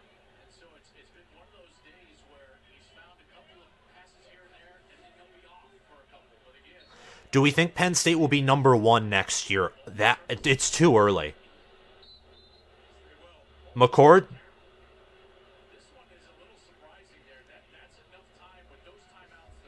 Ohio State's taking a knee. The crowd had some boos. It's understandable, though, when I say that, because they get the ball at a halftime, and they don't want to give Penn State any chances. They're playing very conservative. I don't know if it's too conservative, but they're playing conservatively. 10-6 at the halftime. Okay, so let's talk about this. Penn State as the number 1 team next year. Let's talk about that. Ohio State was only favored by 4 points entering this game, by the way. They're up by 4 at the half. Let's talk about it. Okay, so Penn State, at wide receiver, there's Dante Cephas, Lambert Smith, Liam Clifford, Harrison Wallace, Malik McClain, Caden Saunders. Those are that's the 2 deep. Lambert Smith is going to go to the NFL after this season. They're doing an ad with Derrick Henry and Jake from State Farm that looks pretty funny, with Derrick Henry like carrying an entire living room on his back. Cephas, he's a redshirt senior. He's gone after this year. On offensive line, we have Olu Fashanu, redshirt junior. He's probably gone to the NFL, but he does have some eligibility, so if he wants to come back for whatever reason, he can. Hunter Norzad, the center, he's a redshirt senior, along with Caden Wallace, the tackle opposite of Fashanu, and Sal Wormley, right guard. The only starting offensive lineman who will likely return for Penn State is J.B. Nelson, redshirt junior at guard. That's the starting offensive lineman, though. In the second string, we have Ibrahim Traore, redshirt junior. Pardon me if I get this name wrong. It's my bad. Olave Vega, Ione, redshirt freshman. Addison Penn, a transfer redshirt junior at center. Nick Dawkins, a redshirt junior, and Drew Shelton, a sophomore. So the entire second string of the O-line will be back. And I imagine Alex Birchmeyer, Jevion Williams, Anthony Dunco, and Chimdi Ono, they'll probably be in the rotation next year as well. At tight end, Theo Johnson. I don't know with the production levels that Johnson and Warren have if they will go to the NFL. I wouldn't be shocked if they return. Drew Aller's a sophomore, so he's definitely back. Same with Bro Pribula. Nicholas Singleton and Katron Allen, they're back next year because they're sophomores right now. They can't go to the NFL. So basically the entire offense that matters outside of Lambert Smith and the O-line will specifically tackle, because outside of Fashanu, I don't think Penn State has great offensive linemen. Quarterback, probably tight end, some wide receivers, running back, they'll return next year for Penn State. So the offense will have some returning experience. There's no doubt about that. And then for defense, let me just check the chat here before we move on. I just really want to answer his question.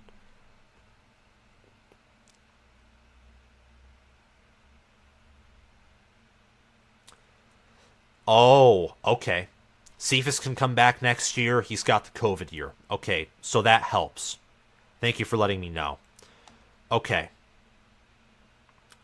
And then and on defense, Chop Robinson's probably gone to the NFL because he's a first-round projected pick.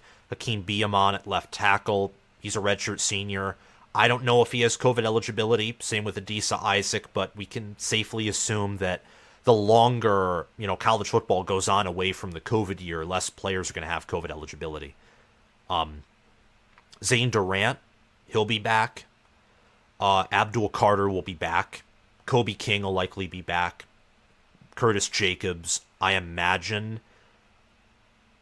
Maybe it's a bold prediction for me. I mean, I don't know. 5-star. Has playing time, looks really good. I don't know if he'll go to the NFL or come back, though. Johnny Dixon, Daquan Hardy, Kalen King, they'll probably all be gone.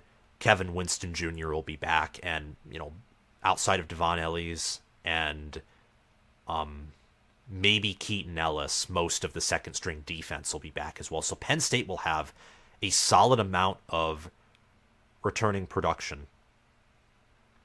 Honestly. Grunge Truck. Finally, somewhere we can chat without the channel owner deciding. Sweet. Jason Traynor. Donovan Edwards probably returns given his low amount of production. I don't know if McCarthy comes back. We'll just have to see. Okay, you think Dixon will be back. If Dixon's back, that would be big, because Johnny Dixon's an NFL corner, so that helps a lot. Yeah, that'd be good for Penn State if he comes back. If you look at Ohio State, meanwhile, they'll return. It depends. It depends on how Ohio State does. I mean, Ohio State has a lot of players who could go to the NFL, like who are eligible to and who are projected to go high. But Donovan Jackson, for example, he hasn't performed very well this year. He might want to return next year to bump up his stock. Probably all of the starting wide receivers will be gone. Matthew Jones will be gone. Josh Fryer, I mean, I expect the tackles to come back. I expect Kyle McCord to return. Trainum, Williams, Hayden, they'll all be back. I imagine Henderson will probably go to the NFL unless he continues to stay out for like this whole year. Then maybe he'll return, but who knows? Tui Mo'olau's probably gone. Sawyer, I thought in the preseason he'd come back to bump up his draft stock, but maybe I'm wrong there. There's so many questions for who Ohio State returns and doesn't, because they do have a lot of redshirt sophomores, juniors, guys who have eligibility still, but who also are viewed in high regard by NFL scouts. So, we'll have to see. I'm at the game. McCord has been horrendous. There's wide open receivers on every single play. I believe that. He's missed Marvin Harrison Jr. several times. You know, I think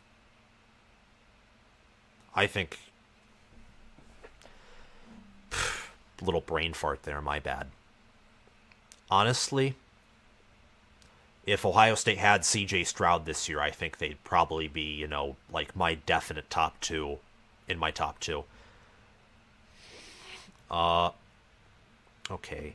Larry says, if Penn State runs the ball more, they can win. They're putting too much stress on Aller. I agree with you. Let me see something here. Okay. So Penn State in this game, Penn State has ran it 14 times for 5 yards per carry. They've passed it 17 times for 5.4 yards per carry. I'm cold. That's why I was shaking there. On the season, they've had 268 carries and 195 attempts. Ohio State is forcing Penn State out of their identity. And yeah, they're putting stress on Aller. They do need to try and run the ball more. They look very uncharacteristic. All right.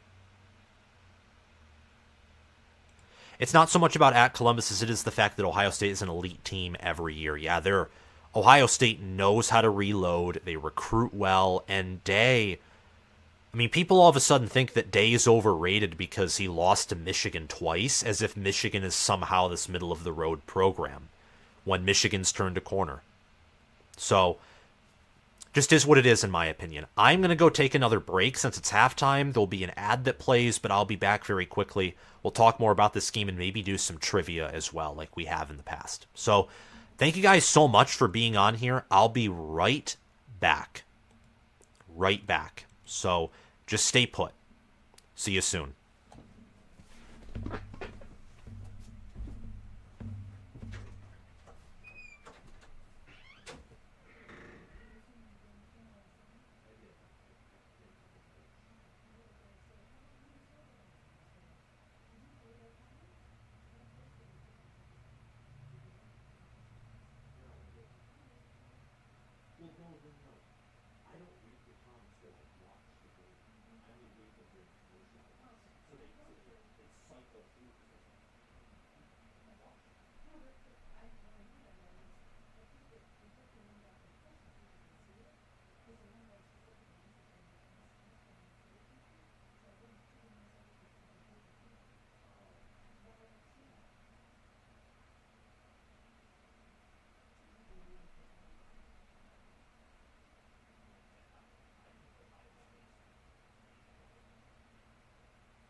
All right, and we're back. We are back. Yeah. OU and UCF 17-17 at the half here.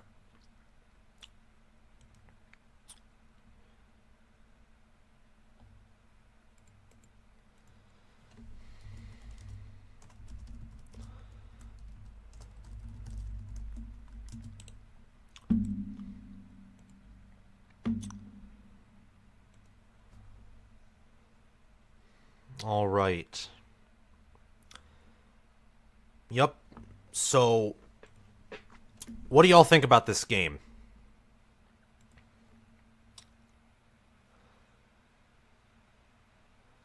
Penn State has capital N-O offense. With that defensive TD ripped from them, I think they're doomed. I agree. That when I saw that defensive touchdown, I thought to myself, like, I don't know if Ohio State can even come back from that, because Ohio State's offense themselves has looked rather lethargic. Oh my gosh. Rutgers got a blocked punt. That's why they're up and not trailing. That's nuts. Let's check some other scores around the country. Very quickly, I'm actually going to put socks on. I'm rather cold. But yeah, this game is pretty good. Boston College, Georgia Tech, the third quarter started for that matchup, and Georgia Tech just scored, so it's tied 17-17.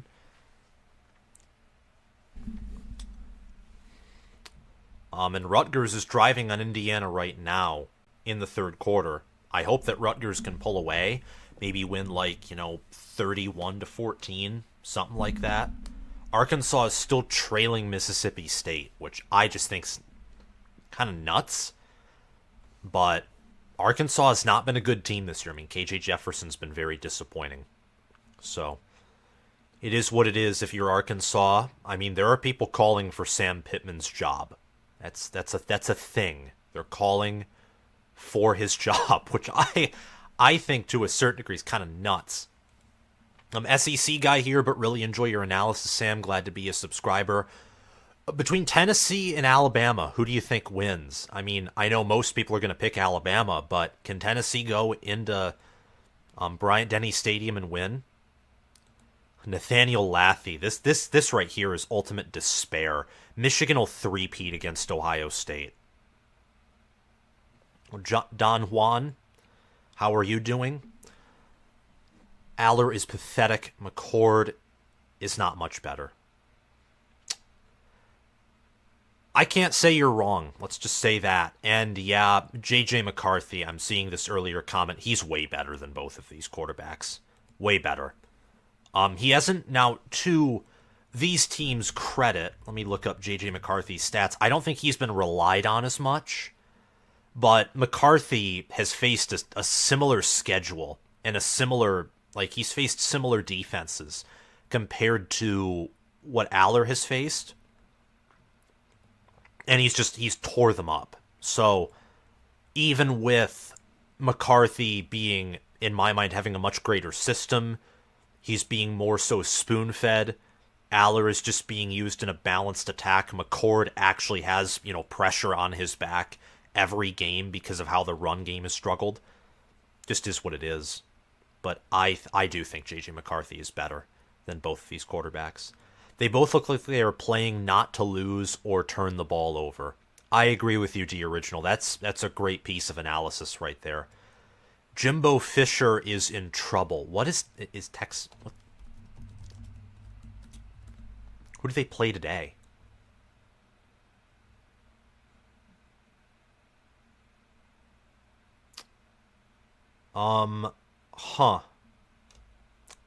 Oh, they are in trouble, but they have a bye. They have a bye, and then they'll play South Carolina. If they lose to South Carolina, who right now is, I think, destined to have a losing season, that would be downright pathetic. UCF and Oklahoma. They're playing now, and UCF is driving. That's scary. And Dylan Gabriel has an interception, so there you go. Oklahoma's losing the turnover battle.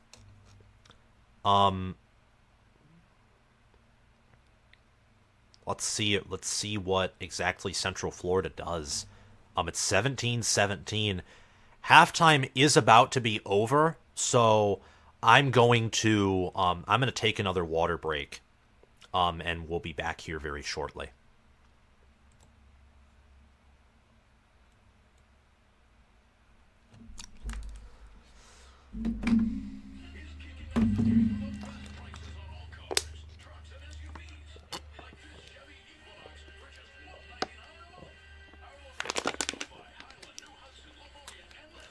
And I'll be on for a few minutes after the game to do like my own live reaction. And then from that point onward, it'll just be, the rest of the day I'll just be watching different college football games.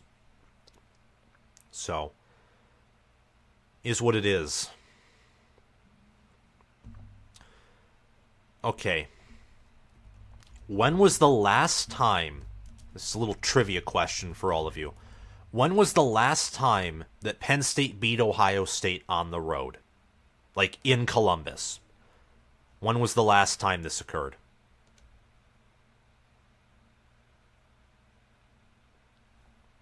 Let me check the chat for this, because I know all of you will have answers.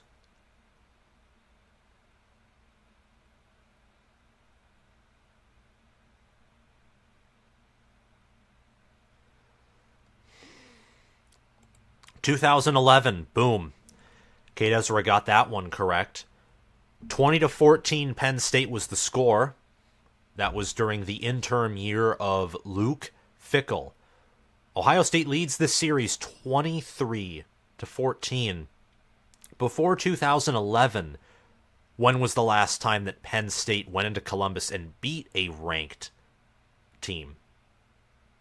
Like beat a ranked Ohio State. Not a down year Ohio State, but, beat a good, strong national title or Big Ten title contender, Ohio State. When did that occur?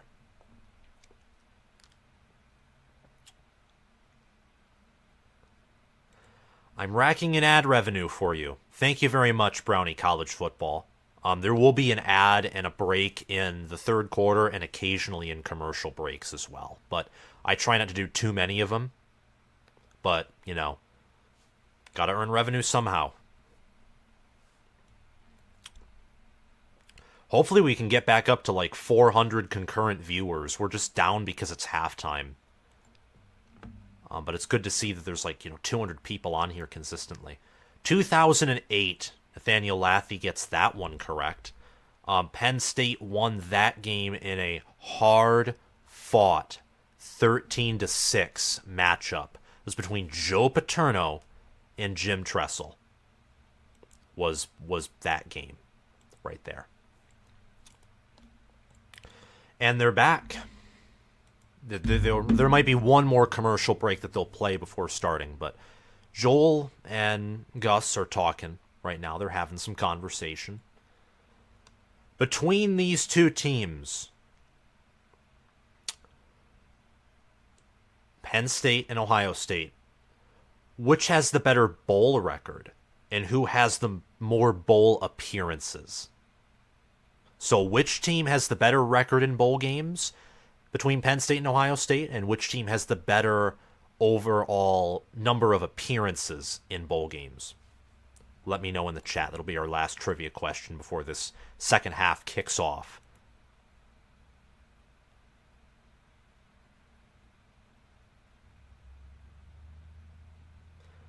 And yeah, this is something that, in the preseason I would have said for Ohio State to win this game, they would have needed to run the football. Because that's how Michigan crushed Penn State in the second half by really pounding the rock. I'm curious to see if Ohio State can do that here. Very fascinating to see what can go on here. Okay, the second half is getting started. And Nathaniel Lathey's correct again. Penn State has a better bowl record. Ohio State has more bowl appearances. This is the beginning here of the second half, the third quarter. Kyle McCord and Chip Trainum and Mine Williams will be back out. to try and drive into the end zone.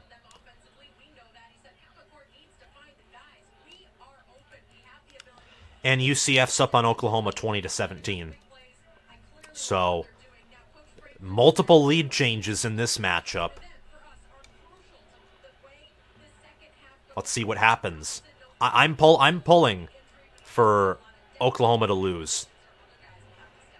Air Force is up 10-0. Oh, that was bad. Mayan Williams gets tackled for a 4 or 5 yard loss. That's not good.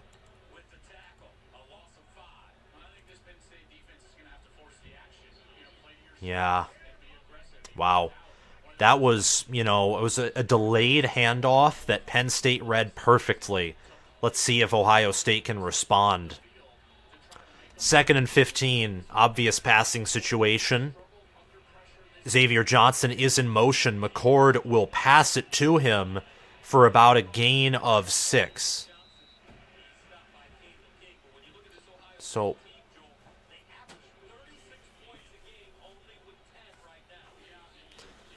okay.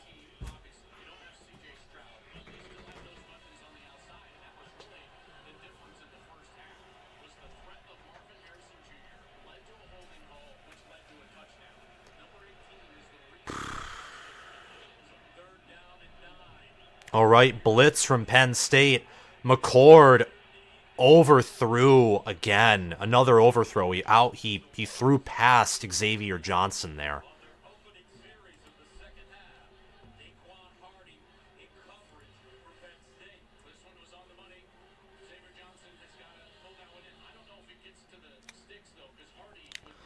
Better coach equals better halftime adjustments. We'll see. That's a good point, Kate Ezra. That's a beautiful point, in fact. 4th and 9, so Ohio State is going to have to punt it away. We'll see what happens.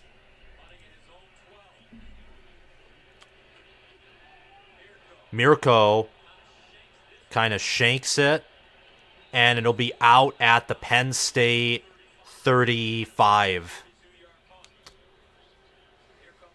So Penn State will have decent field position.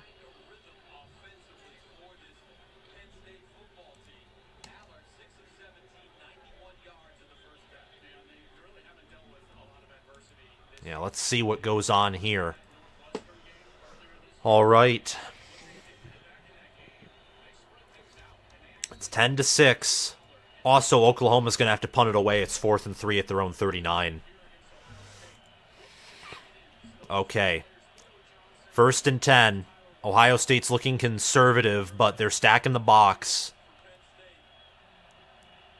Looks like they're playing man, but I don't know. They're going to send a blitz, and it is an RPO caught. Keandre Lambert-Smith, gain of 12. All right. Yeah, Penn State's coming out, and they're passing.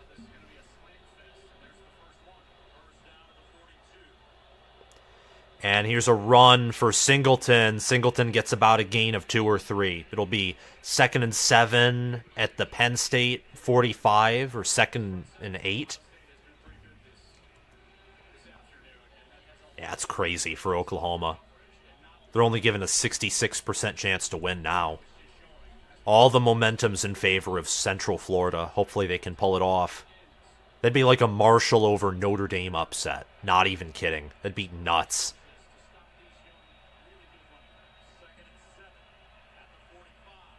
Okay, 2nd and 7. Ohio State brings pressure, and he gets it to Lambert-Smith, but a nice, beautiful open field tackle right there.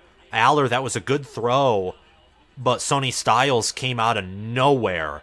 And, Sonny Styles is so quick. He's built like a linebacker, but has, the speed. It was actually Ransom, pardon me. All right, 3rd and 2 at the 50. Expect Penn State to go for this if they gain a yard, or depending on what they do. And Singleton tackled for a 3 or 4 yard loss. This Ohio State defense is on fire right now. Josh Proctor getting in there with the stop.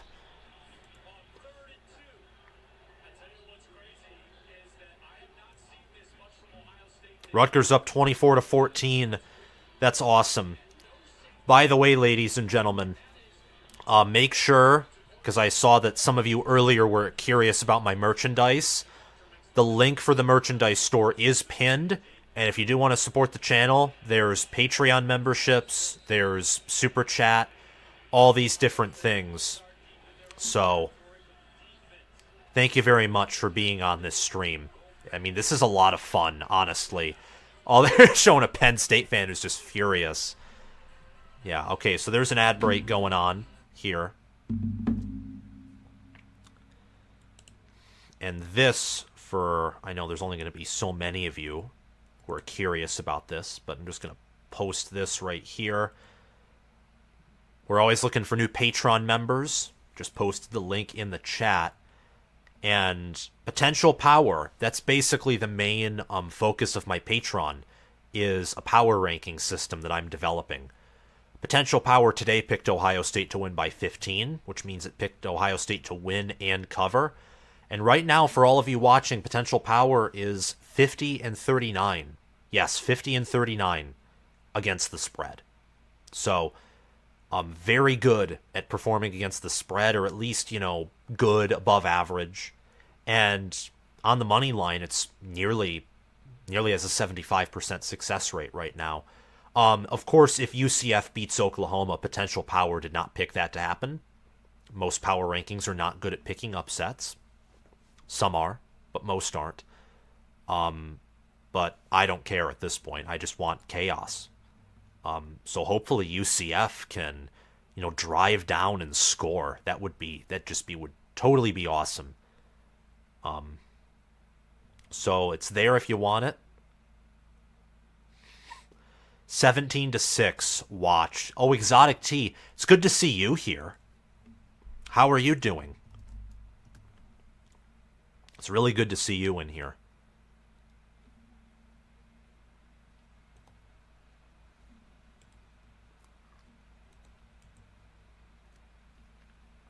Alrighty. Here we go.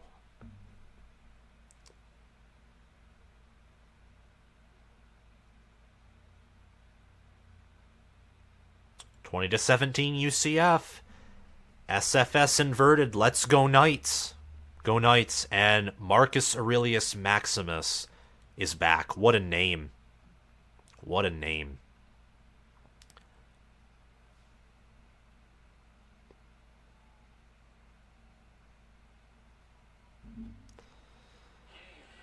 All right, here we go. And we're back.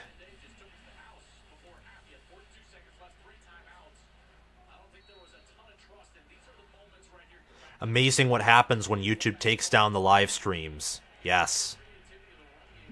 Okay.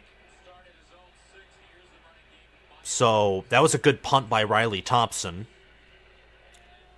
But Mine Williams is going to run for about a gain of 4 to give Ohio State some breathing room. Oh my gosh, UCF's driving. Are you kidding me? What is Oklahoma doing? But FPI loves Oklahoma so much they're still favored to win.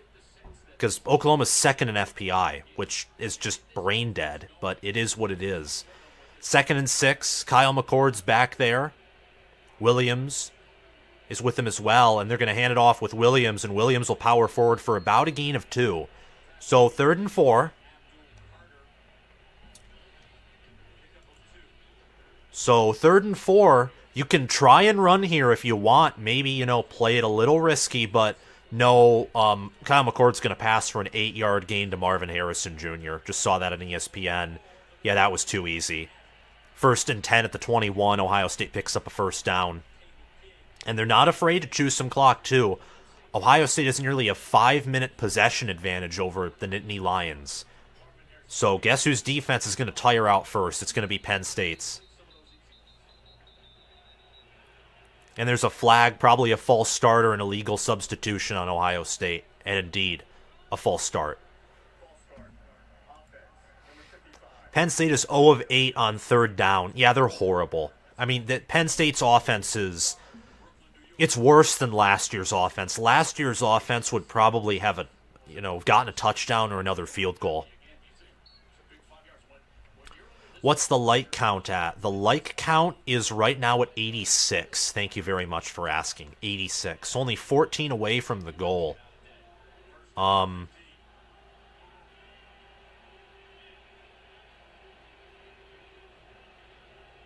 They think Sam is commenting on ESPNU. That's funny. 1 second left. They're going to run it with Williams. Williams only gains about 3 yards, so it's going to be 2nd and 12 right now. And, oh my gosh, UCF is at the Oklahoma 28. That's big.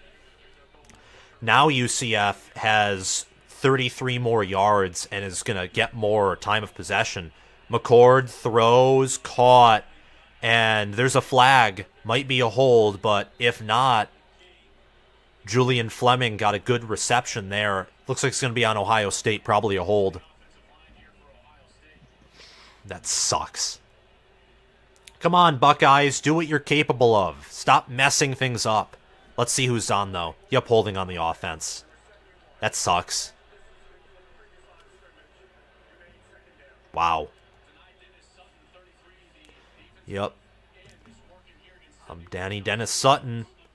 And right there, that was Josh Simmons. Josh Simmons, obvious hold right there. Simmons, by the way, is the most penalized offensive tackle who's active right now in the history of his career. Most penalized offensive tackle.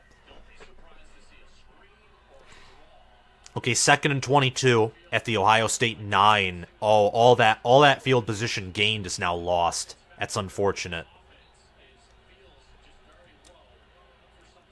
All right. Let's see what goes on here. 2nd and 22. It's just going to be a straight-up pass. McCord is going to get sacked. It's going to be 3rd and like 30 now. That's crazy. Wow. That's nuts. Penn State getting pressure. They've only had 2 sacks on the day, though. So, good defense by Penn State. Yeah, McCord could have thrown it to Marvin Harrison Jr., and there were open receivers. That's the thing about McCord right now. He's not handling this pressure well. There are open guys right now. So 3rd and 27. I imagine Ohio State might run it. Yup, they're going to run it. And that's like a tackle for loss again. So that's 4th and... That's nuts. That's horrible. That's 4th and 27 at their own 4. Wow, that's crazy. And UCF made a field goal. So 23-17 in favor of the Knights right now. Wait, was that just an awesome punt? I think there was just a long punt that occurred. It says 1st and 10 at the Penn State 25. That would be a nuts punt. Daquan Hardy lets it bounce over his head. Wow, that was not a good play by Hardy there. He could have caught that, and he sacrificed like 20 yards of field position. That's bad. So Penn State with a special teams error there. That could have been 1st and 10 at the Penn State 45, is what that could have been. Not a good play by Daquan Hardy there.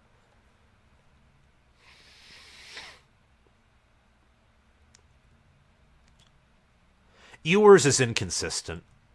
Ewers is very inconsistent. He's an inconsistent type of quarterback. 23-17 Central Florida. That's nuts. It's crazy.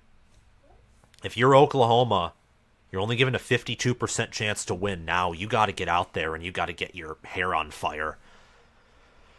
It's not good. Oh, wow. Little neck crack there.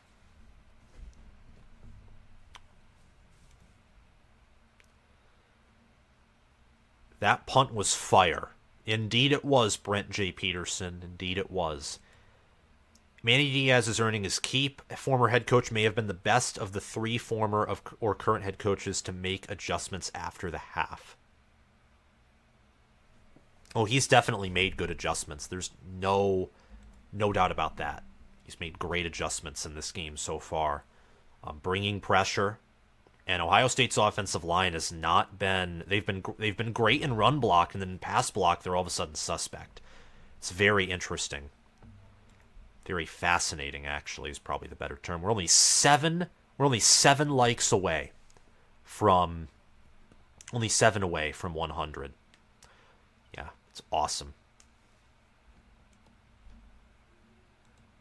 Only 7 away from 300. Or 100. 300 likes would be awesome, but that would take like tons of viewers coming in. Okay, how much time is left? Yeah, 7 minutes, 17 seconds. So this quarter's went by a little faster. Ohio State's been hanging around in the 60s in terms of win probability. 60s, lower 70s. Not much has changed. And UCF and Oklahoma, that right there is a game where if you're Oklahoma and you lose that game, your playoff hopes are almost done. Because then it's a 1-loss Texas, 1-loss OU. I imagine if Oklahoma loses this game, they might lose another before Big Ten championship game. Okay.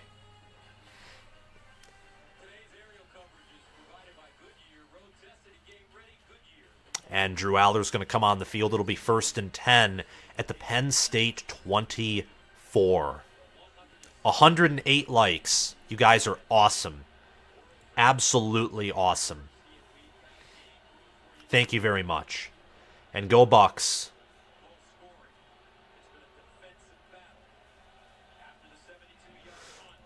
Okay, 7 minutes and 17 seconds left in the third quarter. Ohio State's defense right now is just feasting whenever they can. That's a run by Katron Allen. That's a 3-yard loss. Ohio State right now showing that I think they have the better run game. Well, actually, Penn State still has the better run game, but a lot of that's sack adjusted. Wow. Yeah, that punt was not a good decision right there. 2nd and 13, and Aller has shown that he has a very tough time, an extremely tough time throwing right now. Here we go. 2nd and 13, play clock's at 7. Aller adjusts the play or checks in with his lineman. Ohio State only brings 4. Aller is going to have to try and run, and he picks up about a gain of 5. So it'll be 3rd and 8.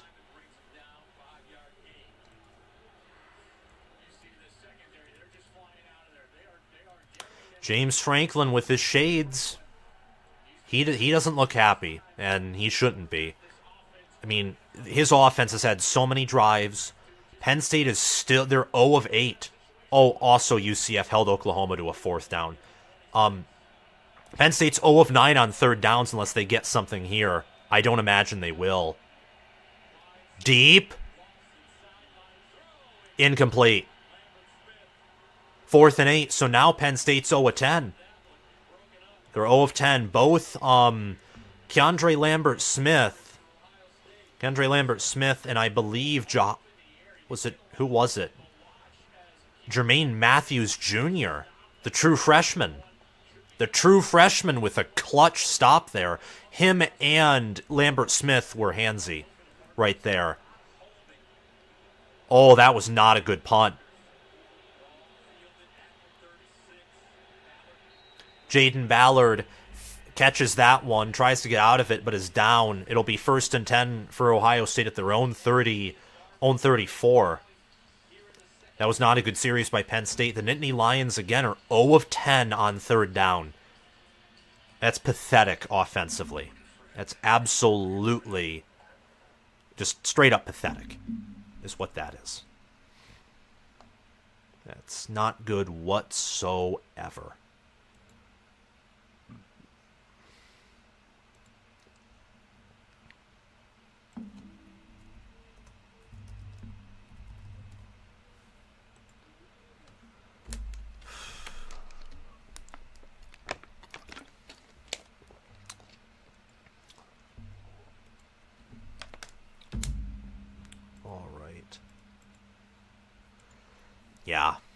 It's crazy. This game is so far. I mean, this is defense, defense, defense. I thought 30-17 was a good score prediction. I should have went lower. I mean, this game is definitely hitting the under. That's facts right now. This game is going to hit the under. Wow, it's just crazy. And Oklahoma punted, so now UCF is given a 54% chance to win. I mean, this is just a total collapse by Oklahoma and Brent Venables. I mean, how they beat Texas and how they're I don't know what to say. I mean, I seriously don't know what to say.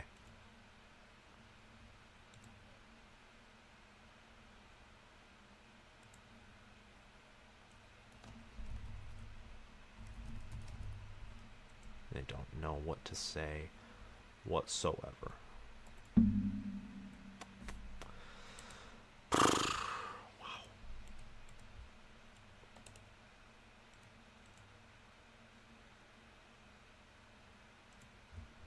Let's check the chat. Oh, another advertisement for Colin Cowherd. New score prediction. I'm gonna say 20-6 Ohio State. I think Ohio State scores a field goal or a touchdown here on this drive. OU just bailed out UCF. That's fine. Yeah, I mean, I don't... What do you mean did they bail out? What happened?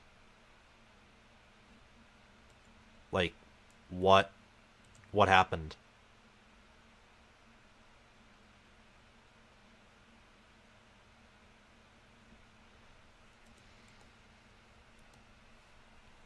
Okay. Game is back on, by the way. 1st and 10 with 5 minutes and 43 seconds remaining. And it's a run with Mayan Williams, and Williams only gets a gain of 1, so Penn State's defense is clamping up here.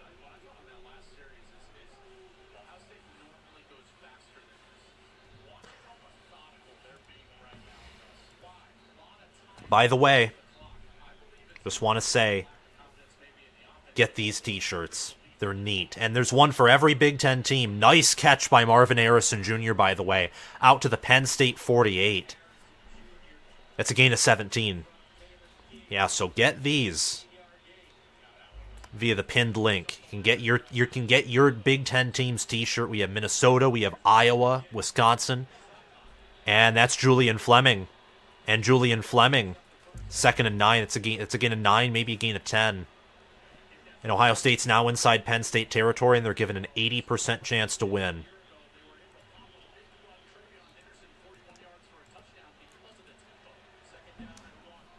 Okay, they're going fast. Play action. McCord's going to take a shot. And caught! Cade Stover went over. My gosh, he went over the head of Kobe King and just got it down in Penn State territory. That was a beautiful pass. Only Stover could have caught that. That was a 29-yard pass by McCord. Ohio State's going tempo. And Chip Trainum here is going to run for a gain of 5. Second effort gets down to the 5. Wow, that's crazy good play. I said they're getting a field goal or a touchdown here. Let's hope they can punch it in for 6.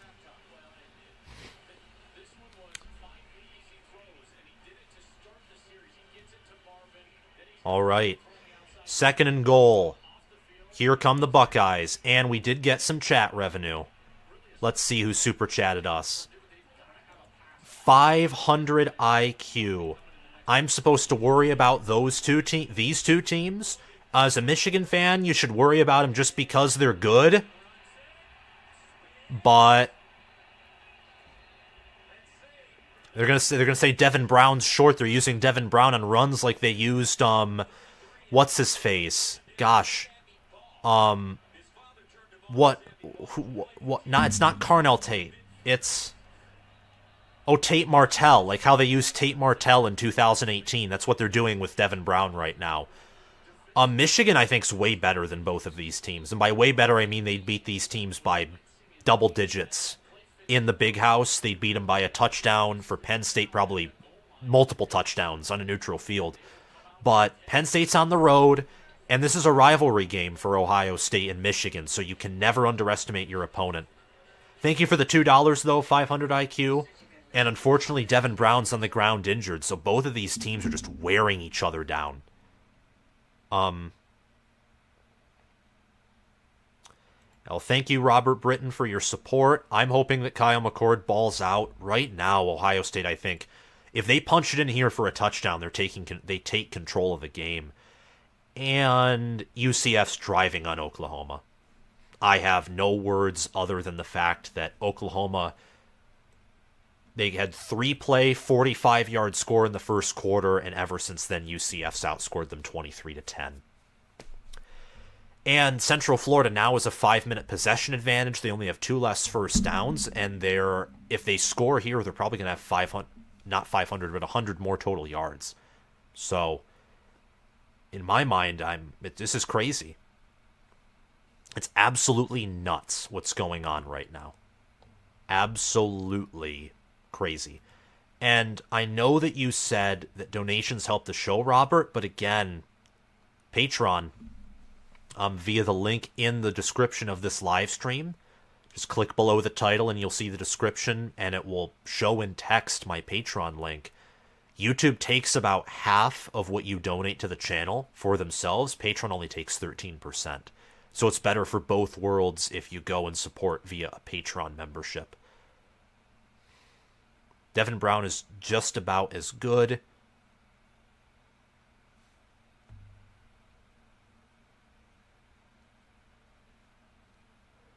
Oklahoma got the ball back. Oh no. Oh, yep, 4th and 4. That sucks. But UCF, because of how they're driving and controlling clock and holding Oklahoma, FPI now favors UCF to win slightly. Gabriel's 20 of 28 for 180 yards, 2 touchdowns, and a pick. That's not good whatsoever. Let me check something else, too. Oklahoma's only running for 3.4 yards per carry against a team that Kansas destroyed and a team that Baylor beat. I mean, this is not a good Central Florida team. A part of that has been because of Plumlee's injury, but just is what it is.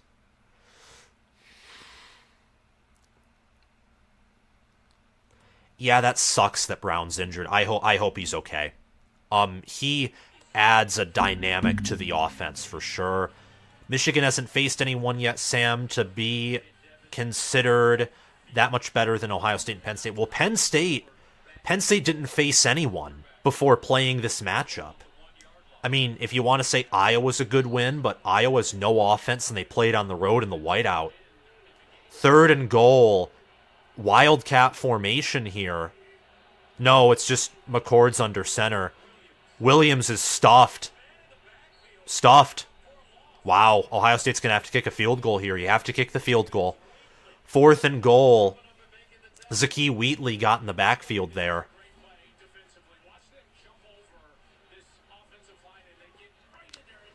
This is why I say that Michigan's O-line would not have allowed Penn State to do that. The offense is staying on. That's a boneheaded call. Take the field goal. Take the field goal. It gives you a lead. I don't know why they're going for it here. Maybe I'm wrong. Take the 3. Because if Penn State gets a touchdown, they're now ahead.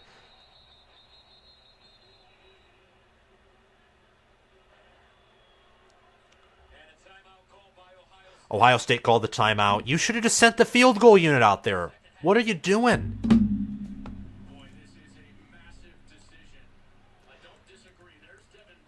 Devin Brown's unfortunately going to the locker room. Dylan Gabriel ran for a 14-yard gain, and it's the end of the 3rd quarter, and UCF shut out Oklahoma for a quarter.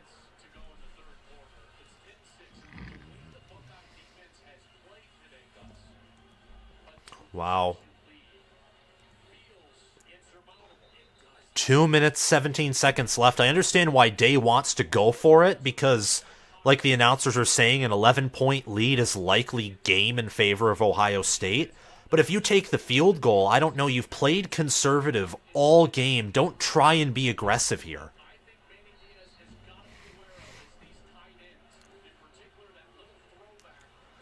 Because to go all the way down the field and come away empty would suck. Oh my gosh, they're stopped. Penn State stopped them. I don't know why you did that. That was the stupidest play call I've ever seen. Outside of the wide receiver end around. Like, why wouldn't you just kick the field goal? It doesn't make sense to me. Yeah, you kick, you take the... I'm going to rip Ryan Day for that, even if they win. Everyone for Penn State knew where that play was going. That was horrendous. Why would you... Whatever. That was awful. However, if you're Penn State, you're backed up. If Ohio State can get penetration...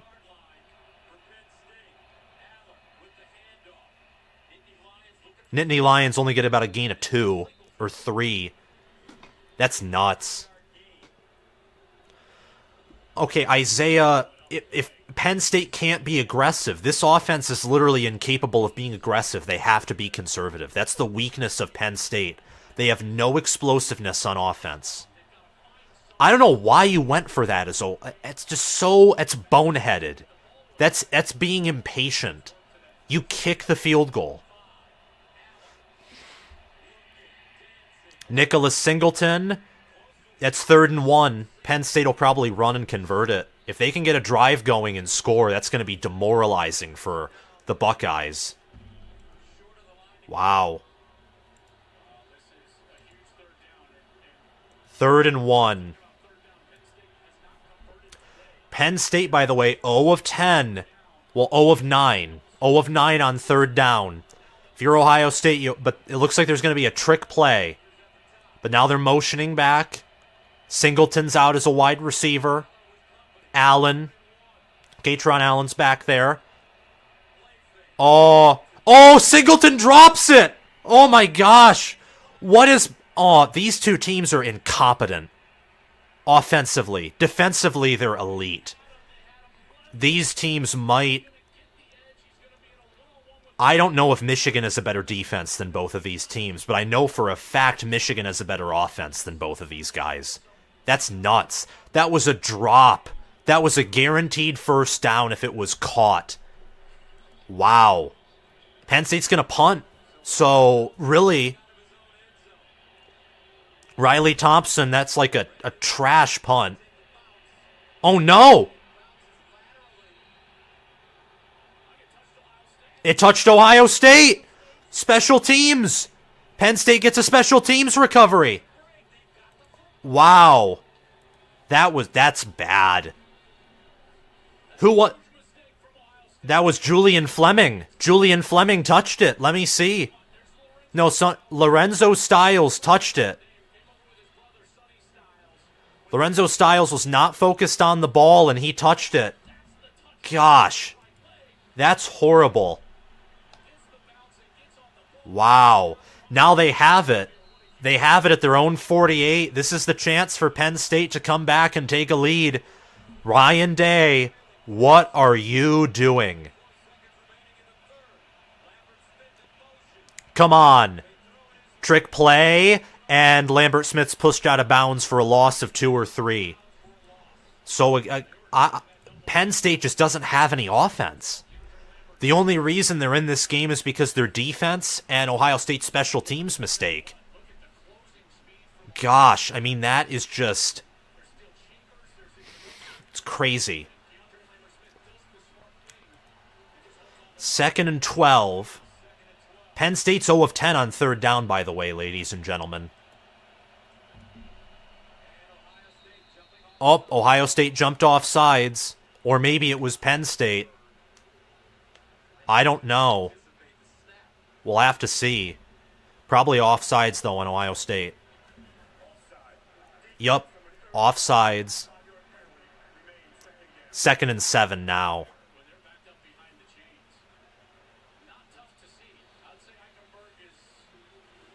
Baylor had the same scouting infraction, half-game suspension Interesting. Ryan Day is channeling his inner Mario Cristobal. That's funny. Okay, come on. 2nd and 7. Penn State's just going to take this into the... They're going to take this into the 4th. Yup. Penn State wanted to get a play off. Oh, Penn State tried to get it off quickly, and I think they earned themselves a false start. Nope. Okay. Alrighty. There will be an ad break, and I will be right back. Intense game. Gosh. It's just an intense game. Really intense. I'll be right back, guys.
Thank you.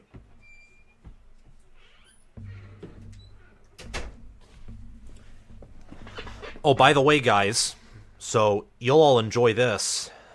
You can also get something like this. I know it's not showing up well on the green screen, which stinks, but it's a college football with Sam mug. So if you want anything like this, if you want to support the channel, again, you can look in the merchandise store that I have pinned up, or you can super chat, or you can find my Patreon via the link in the description. I'll post it again. I'll post my Patreon again in the chat once more, just so y'all can see it. And we have 118 likes, which is just awesome. And I don't know how many subscribers we have right now. I'm going to check in a few minutes, but really, this is just fun.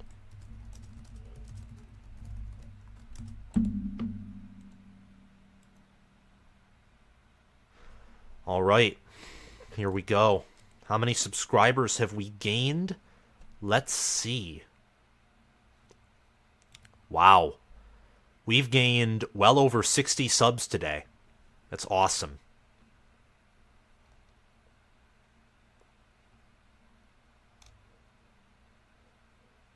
That's funny. Oh my gosh, did Oklahoma punted again? Oklahoma's offense just can't do anything right. Wow. That's nuts. See if there's any other games that are on here. That's nuts. Phew.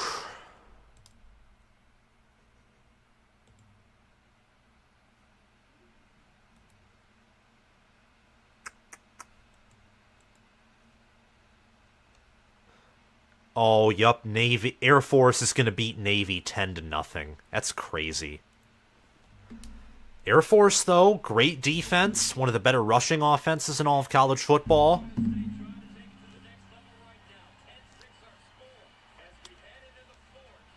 Oh, Rutgers is up 31-14 on Indiana. So they're gonna go bowling. Okay. Here we go. 2nd and 7 at the Ohio State 49. Lambert Smith's out in motion. Ohio State's showing pressure. And Aller is sacked. Wow. J.T. Tuimoloau. Jalen Tuimoloau with pressure. Insanity. He blows right past Tyler Warren and just, wow. Instantly gets to Aller. That is 3rd and 15 at the Penn State 43. Penn State is 0 of 10 on 3rd down. Can they convert one here? Only rushes 4. Aller throws for Theo Johnson, and Johnson's not going to get there. It's going to be 4th and 10. And Penn State will have to punt it away. So now 0 of 11 on 3rd down. That's horrendous. And there have been so many 3rd and shorts and also 3rd and mediums and longs that Penn State has been incapable of converting. Incapable. Wow.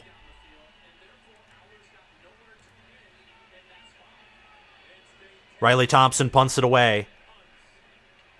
And Ballard fair catches it at the Ohio State 10 or 11. Wow. Aller is 10 of 23 for 111 yards. Let's look at the box score here.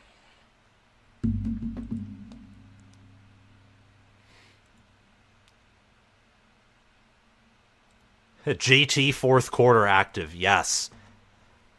He's shown out in this game too. Earlier he had a few pressures, so good on him, honestly. That's amazing.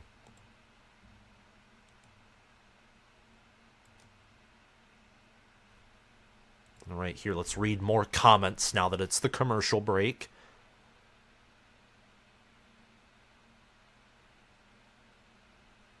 "90 yards to go."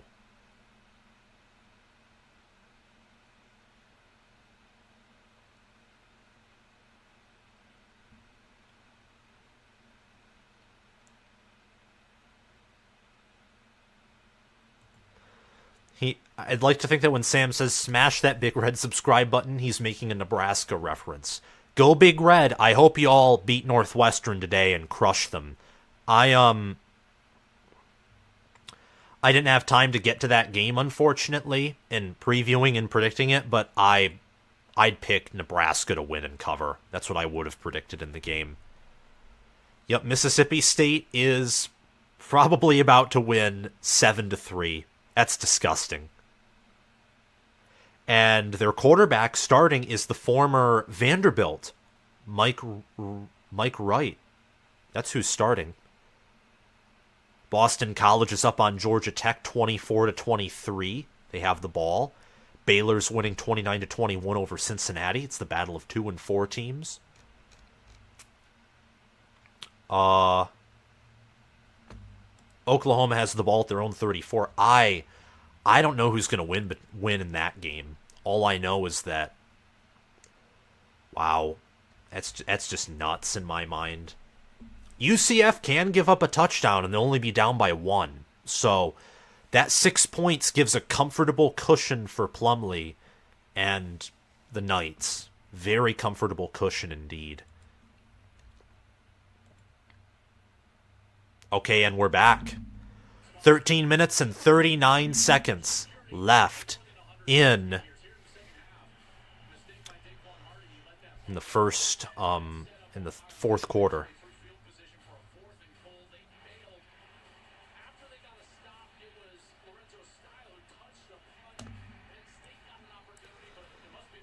All right, here we go.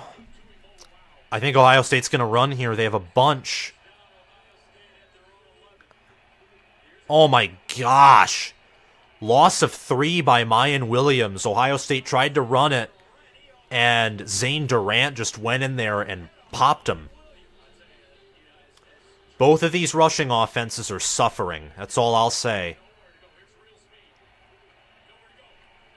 Yeah, Day should have taken the field goal, and I bet he thinks that right now. 2nd and 13. 13 minutes left in this matchup. One mistake can be the end of it all. McCord throws. Marvin Harrison Jr. catches it, and Marvin Harrison Jr. has a gain out to the Ohio State 34. Marvelous Marv, over 100 receiving yards, 8 receptions, 126 yards. He right now is the offense. No doubt about it.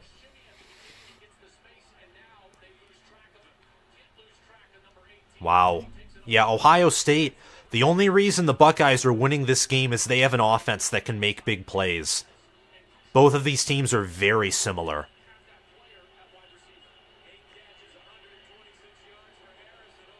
And Cade Stover down at the Penn State 40. You're seeing this Penn State pass defense is now very vulnerable.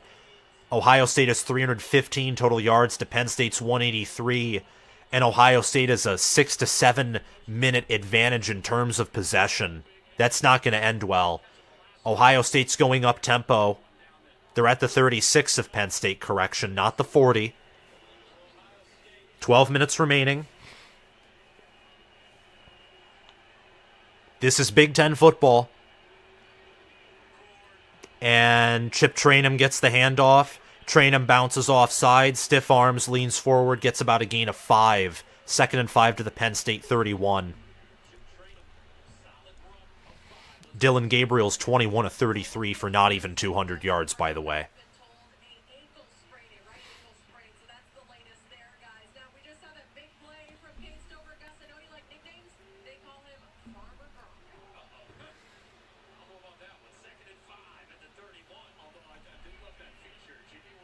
All right, here we go. Trainum's back there, and Trainum, nice push by the O-line. Trainum gets about a gain of 6. 5 or 6, so it's going to be 1st and 10 at the Penn State 26-25. Ohio State's getting closer to the red zone. If you get stopped here, you got to kick the field goal because Penn State can't do anything.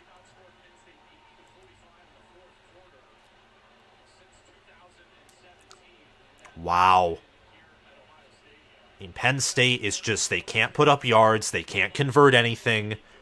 These are basically the same teams, except Ohio State has the better quarterback and the better receivers, including tight ends.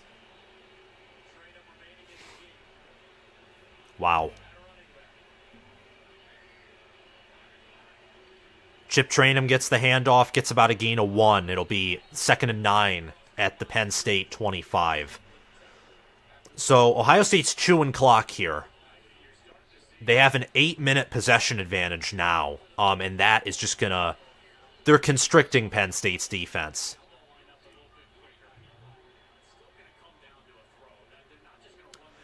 Aaron Taylor, I agree. This does not look like the number 3 team in the country. Granted, their defense might be number 1 in the country.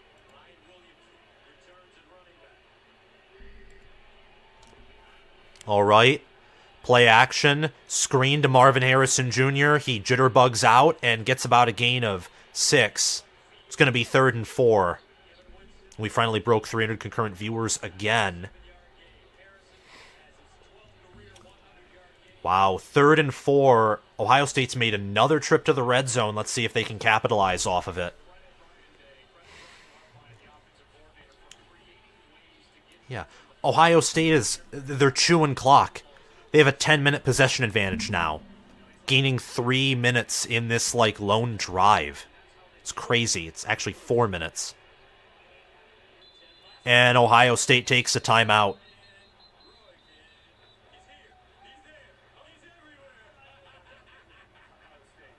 Yep, Ohio State takes a timeout. Oklahoma's driving, though. They're in Central Florida territory, 1st and 10 at their 36. Air Force. Oh, this is good. Air Force, I think, got a defensive touchdown. Yep, they got an interception touchdown. Air Force was favored by 11, so if they didn't get that, Navy probably would have covered despite not scoring a single point. So, that's crazy.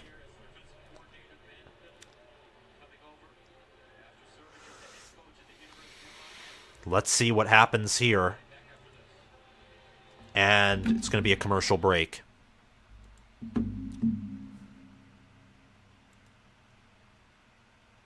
Wow.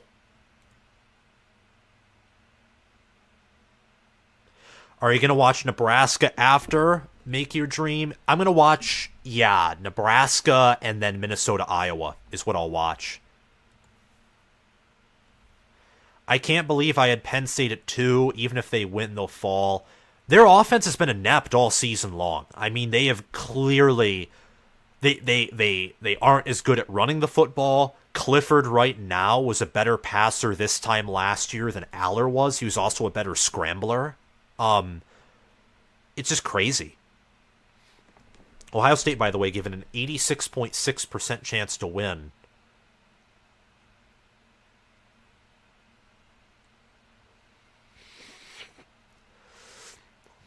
Ohio State already has 30 minutes of possession.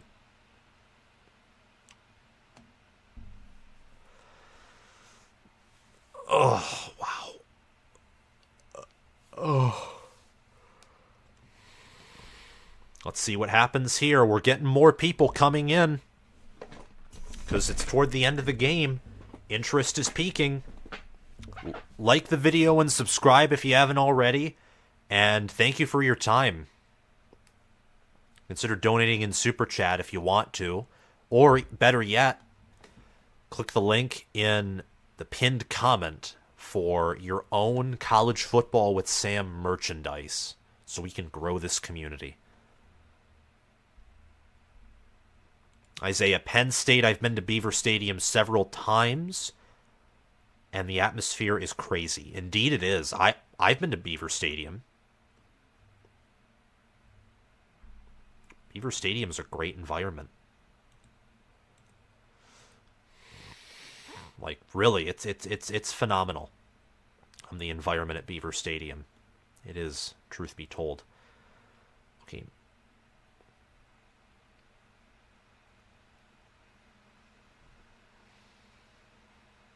Ohio State's still a top 10 team. I'd say Ohio State's like top 5, top 4. But I think Oregon, Washington, and Michigan are clearly better. Just looking at stats, looking at efficiency. Oklahoma was ahead of Ohio State in efficiency, but that isn't happening after today.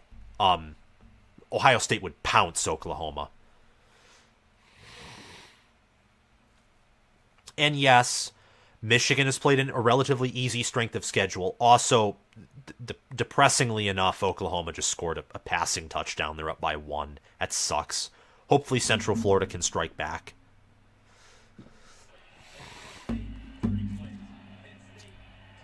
And Ohio State's not going to get this. They failed. Kyle McCord throws an incomplete pass, so you bring on Jaden Fielding, you kick a field goal, you're up by 7.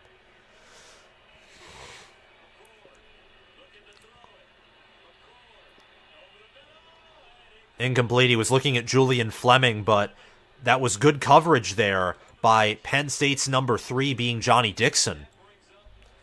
So 4th down, you got to kick the field goal if you're Ohio State. Do not kick the field goal. Please. Kick the field goal. Cannot say that enough.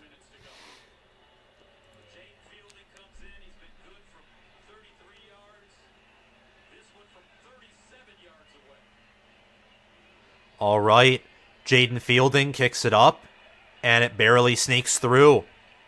13-6, Ohio State.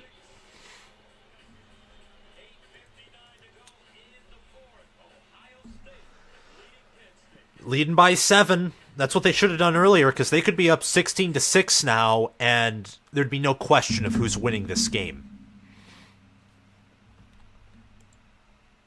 Wow. Ohio State with 150 more yards, 10 more first downs, 10 more minutes of possession. Ohio State turned it over too. Penn State's 0 of 11 on 3rd down. Ohio State's 4 of 13, and Ohio State's also 0 of 1 on 4th down. I mean, that is just... it's crazy. Both teams are making mistakes, but I'd say Penn State's playing the cleaner game, and yet Ohio State's still dominating them on the field. So, it's just crazy. And UCF's driving. This is good. We want them to, chew up some clock. get some first downs, and score. That's what we want them to do.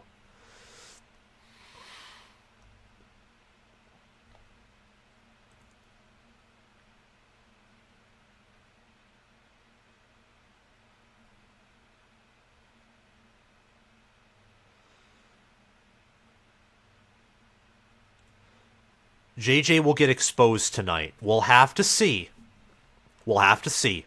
I don't know.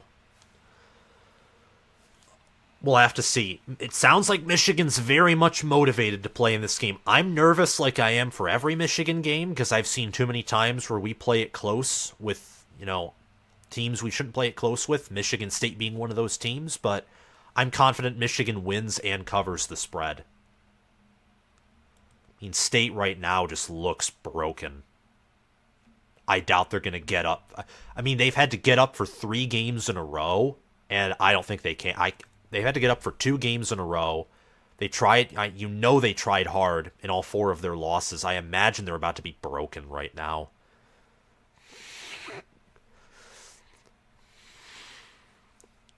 And UCF had to punt, so Oklahoma's probably going to win this football game. Which stinks. Darn it.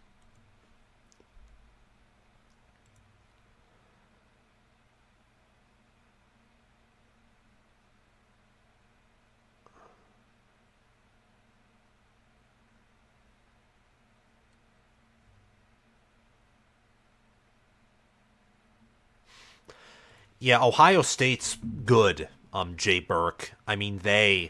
They have one of the best defenses, if not the best defense in the country, and they do have an offense with high upside. That's a recipe for a playoff team. Singleton's going to try and return this one. Can he? He has a lane.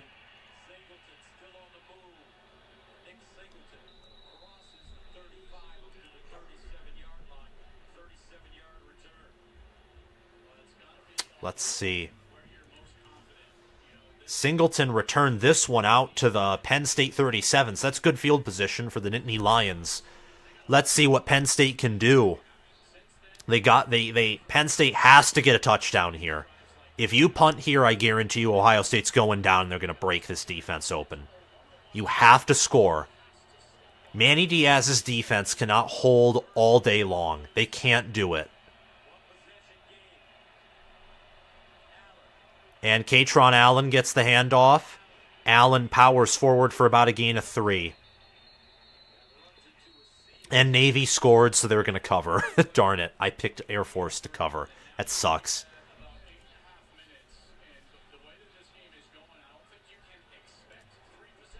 Okie dokie. Hopefully UCF can force a punt. That's all I'm going to say, but I don't know if that's possible.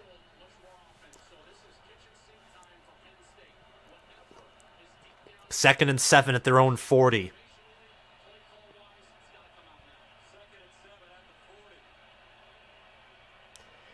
And another run by Katron Allen, and he gets about a gain of 4, so it's going to be 3rd and 3 for Penn State. Penn State, they are 0 of 11 on 3rd down. Can they convert here? 0 of 11. It's crazy.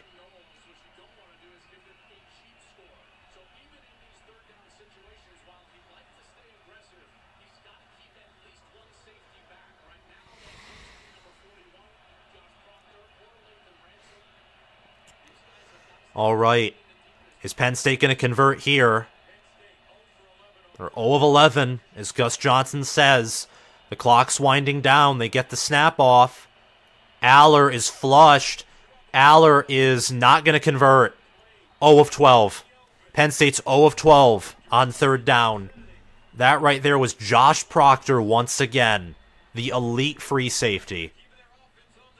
And Penn State's keeping their offense on the field. Can they convert a 4th down? If not, this probably seals it.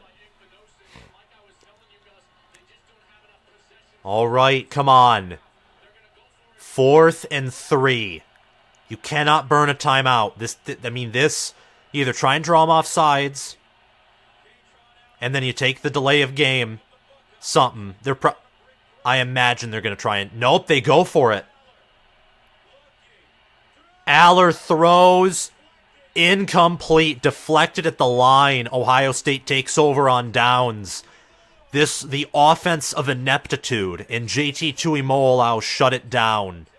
That's nuts.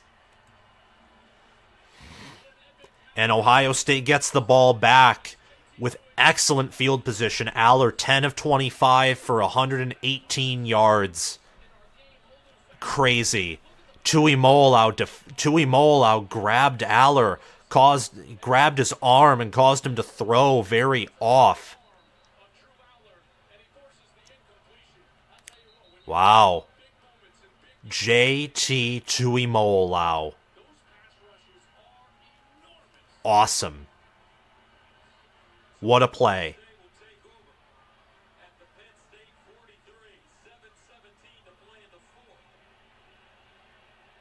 Wow. Mayan Williams gets the handoff, and Williams is going to be tackled for loss, but it looks like there'll be a face mask on Penn State.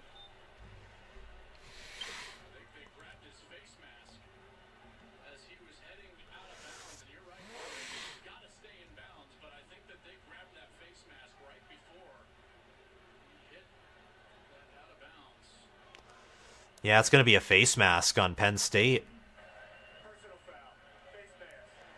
Yup. Now Ohio State's almost in the red zone. If Ohio State gets a field goal here, it's basically game over. Yep, Curtis Jacobs grabbed Williams' face mask. And Air Force won 17-6, so that was a push. There was no action there. Not a cover, nothing. Tuimoloau.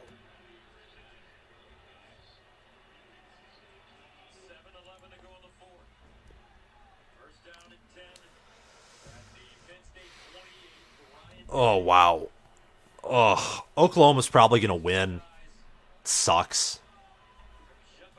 1st and 10 at the Penn State 28.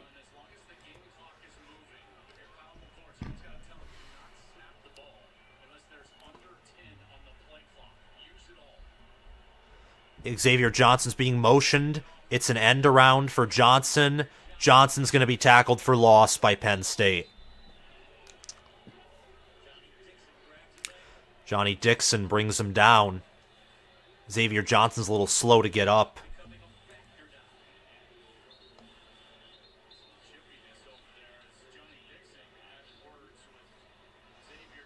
Wow. Well, RIP to UCF. It was a good run. Unless they get a stop here, it's probably game over. 2nd and 13 at the Penn State 31 is Ohio State. They're using all that clock, only 6 minutes and 14 seconds remaining. Penn State stacking the box. McCord, nice RPO. Marvin Harrison Jr. has a 10-yard gain. It will be 3rd and 3 at the Penn State 24.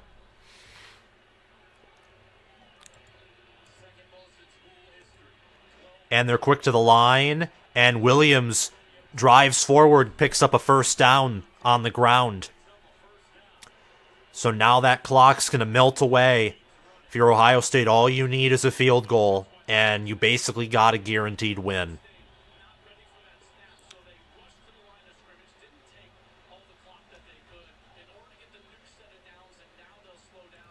Nice.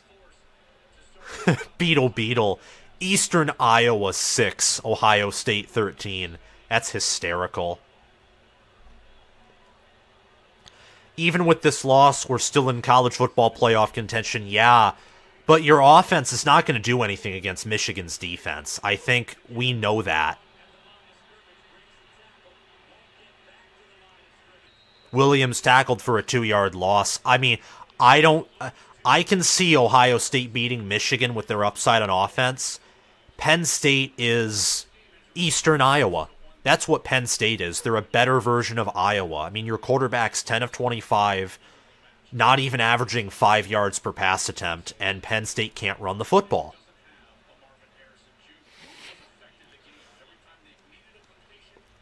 I mean, you can't... this team's not... I don't see how they're reaching the playoffs with this performance today. I mean, I can see how they... I just don't know. I mean, it's possible, yes. Likely, no. Overthrown, and that stops the clock. But 4:15 remaining. And, oh, that sucks. Number 15 for Penn State is down. Amin Vanover, another defensive end. It's not good. Wow, we have 563 concurrent viewers. Holy cow. That's a lot.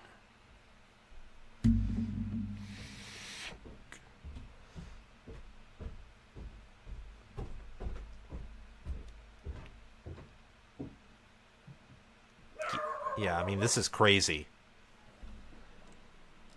This is nuts.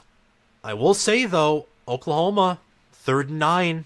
UCF might get a chance. Hopefully they do. Oh, nope. Of course, Dylan Gabriel and his receivers get a first down. That sucks. Sucks. Come on. I want Oklahoma to lose. But I don't think that's going to happen.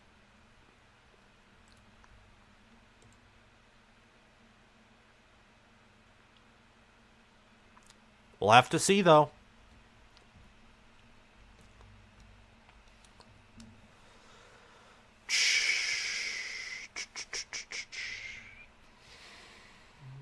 Okie dokie.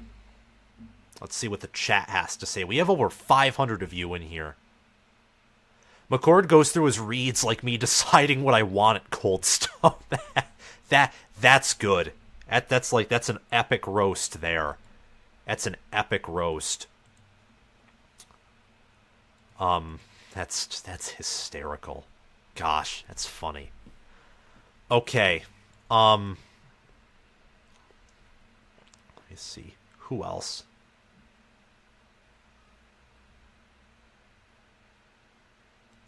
You got the live stream jumping, Sam. Thank you, Kels14. Good to see you here. And yeah, this is a fist fight. And Oklahoma just... Are you kidding me? Gosh darn... Well, I will say, the way Oklahoma was playing, they were probably going to milk the clock all the way down or score. So now UCF at least has a chance to, tie it 31-31 and bring it to OT. Oklahoma's probably winning, though. Which sucks.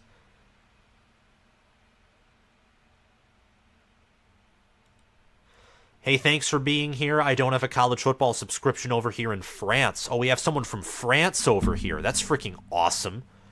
Hopefully college football becomes more of an international sport. You have NFL Game Pass and an account. At least you can hear the games called. You're very much welcome, AP. Have a great time in France. Contavious Johnson, Iowa, is winning the Big Ten, calling it right now. That would suck. That would be the epitome of Big Ten West football.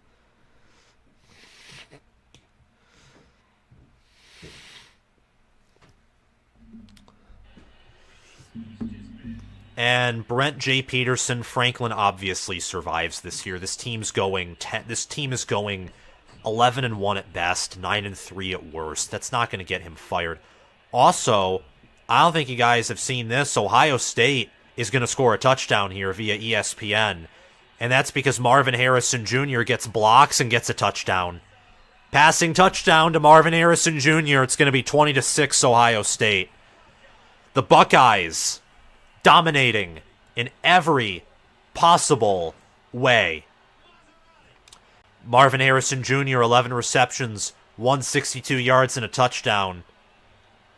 Man, what else can we say outside of the fact that, once again, another win for Ohio State. In love with our run defense today, indeed. And it should be more so your passing defense. Aller cannot do anything through the air. I really thought Penn State would be able to step up this year. So people who were telling me that I was mistaken for picking Ohio State to have, be the far superior team over Penn State. What did I say? Ohio State has an offense. They have explosive players. They have intelligent players. They have the better quarterback. They're at home. They have the better defense. In my opinion, they have the better defense, too. I mean, the reason why Penn State has stayed in this game is because of Ohio State's ineptitude on the ground. If McCord had Stroud's arm, Ohio State would have 400 passing yards with how open these receivers have been. Hopefully Minnesota wins. Why did anyone think that James Franklin was going to pull off a big road win with a rookie QB? The same way that people thought Jim Harbaugh was going to beat Ohio State in 2018. You had to look deeper than just the overall numbers and also factor in that Penn State hasn't been challenged. Ohio State has been challenged.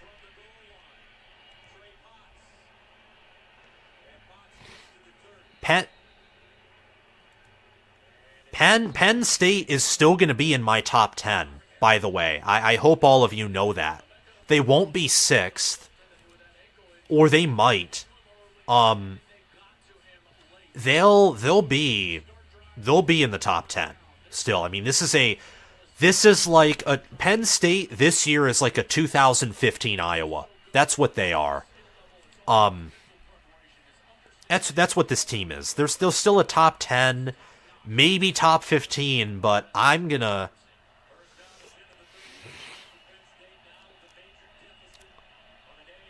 Yeah, now Jim Knowles is being aggressive because he knows he can give up, a long touchdown and be okay.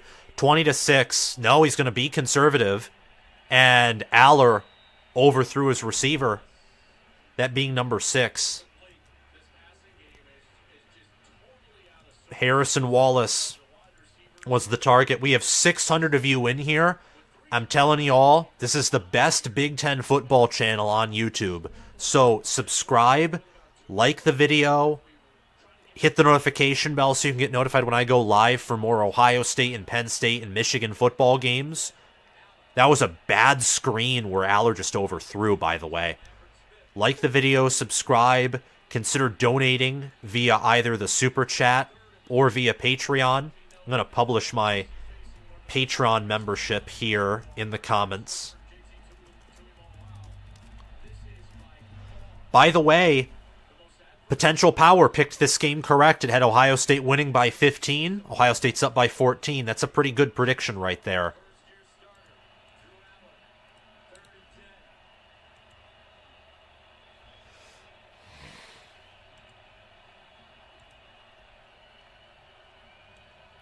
Aller on 3rd and 10. He's going to have a draw, and he's not going to get there. Aller just looks totally lost. But there is a flag. Looks like a face mask call on Ohio State. Yeah, make sure to check out my Patreon page.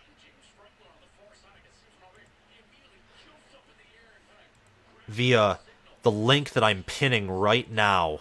Check it out, because Potential Power accurately picked this game.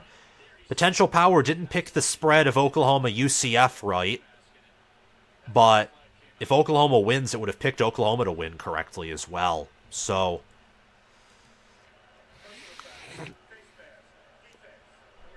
yep, face mask on Ohio State gives Penn State technically their first 3rd down conversion of the day, but not really. It's on a penalty. Doesn't really count. We're going to gain 100 subscribers through this stream, by the way. 100 subscribers, so keep just pressing that subscribe button. The majority of my subscribers are Ohio State fans, by the way. 3 minutes, 38 seconds left for Penn State. They got to score very quickly. Another overthrow by Aller. Aller now is 10 of 28 for 118 yards.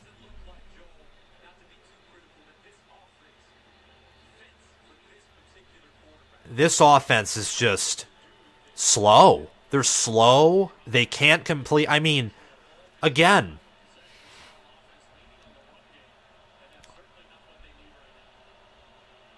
wow. Aller just is facing pressure. Deep pass deflected by Lathan Ransom. Aller now 10 of 29 for 118 yards. But there is a flag. Roughing the passer. Wow. Well, Day's mad, and understandably so. These penalties are giving Penn State hope. Okay, good. Oklahoma. Hopefully UCF can, get into the red zone and score.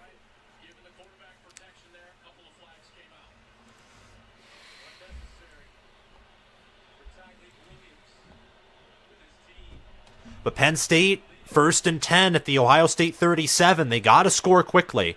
Ohio State's going to send a blitz. Aller under pressure. Aller throw out of bounds. No receiver in the area. That he might have been in the tackle box there. Yeah, if he gets called for intentional grounding, that's devastating. They're talking about it. I expect them to pull the flag. Yup, they pull the flag. Intentional grounding. Yeah, make sure to check out my Patreon page, because it predicted this result. Ohio State was predicted to win by double digits and cover, like beyond cover by potential power. My power ranking system. It predicted this game by spread, by dominance, everything. So make sure to check that out so you can get help if you want to make any picks. It's right now. Potential powers 50 and 39 against the spread. You click the link and sign up as an All-American or Heisman member. You support the channel. You get the bonus content and just get a stronger community. And a false start on Penn State. You're seeing Penn State right now as being unraveled.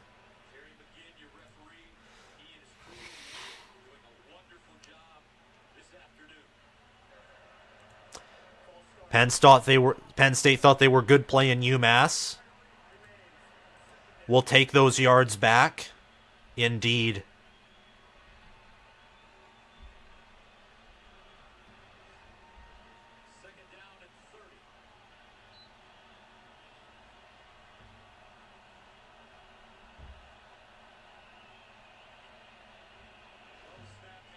Aller, incomplete.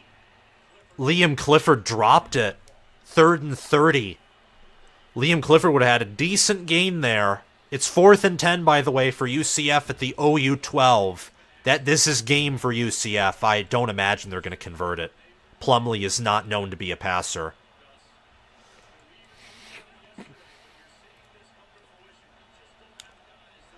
Okay.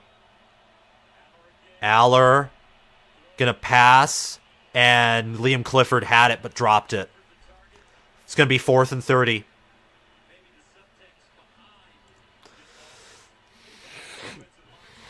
Aller is 10 of 31 now. It's nuts. Averaging less than 4 yards per pass attempt. And UCF scored 31-29.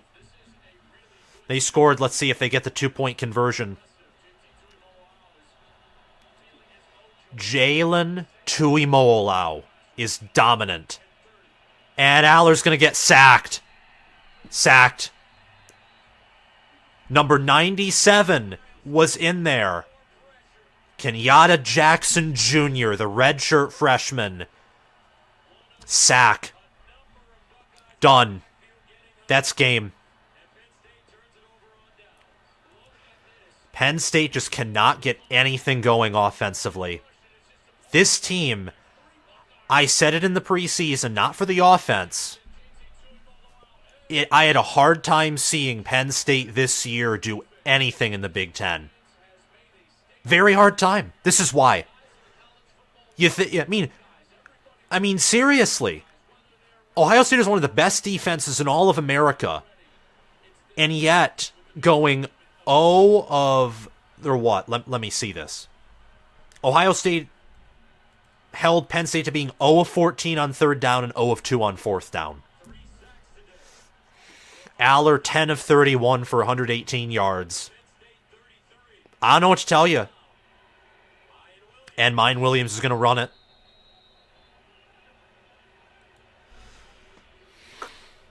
Oklahoma will lose a game, don't worry. I hope you're right, Contavious Johnson. I hope. And Kells 14, indeed. In Jim Knowles, we trust. UCF failed the 2-point conversion, which sucks. Wow, that stinks if you're Penn State. Wow.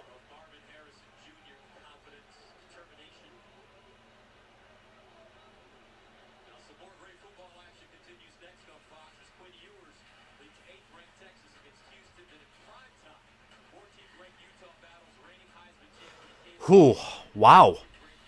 And we have almost 1,000 concurrent viewers. That's nuts. That's awesome. Wow.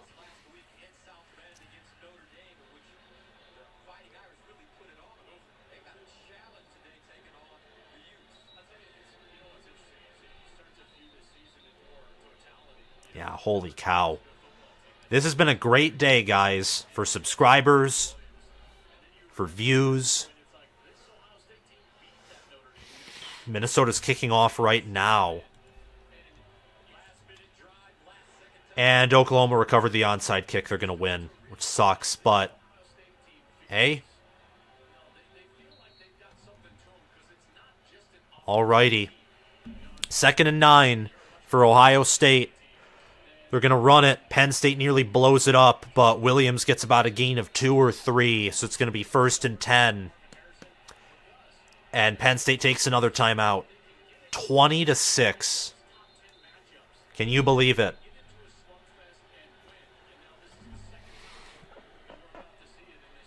Wow, that's crazy. Ohio State's nearly outgained Penn State by 200 total yards. Ohio State has 10 more minutes of possession. Aller, 10 of 31 for 118 yards.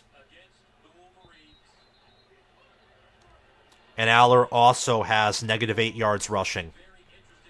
Not a good day.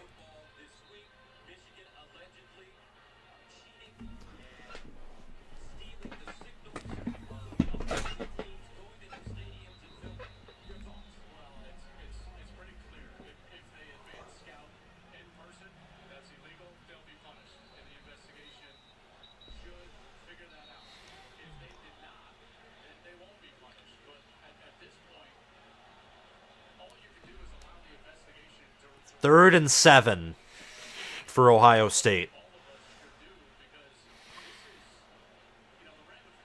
Yeah. Jay Burke, you bring up a good point. Day's 37-2 in conference. He's notched another top 10 win, and he's 5-0 against James Franklin, winning every game against Franklin by 2 scores, by the way. He's beaten Franklin by 9 or more every time he's faced off with him in Ryan Day. Day is an elite head coach. James Franklin loses another top 10 game. Another one. Started listening to your podcast on Amazon a few months ago. You're a pretty good analyst. Go Bucks. Thank you very much, Mega Eing. Thank you.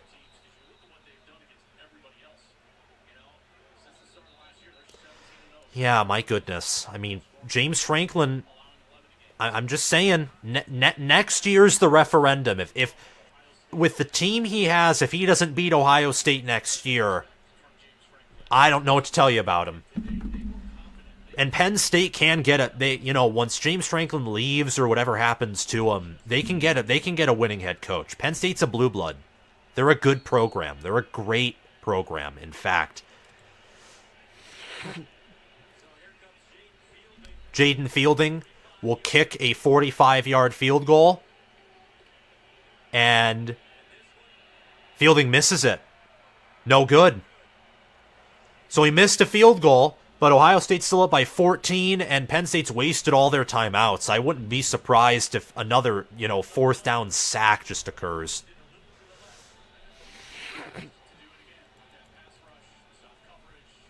Wow. Oh, yup, and Iowa is driving in Minnesota territory. That's horrid. That's gross, to be frank.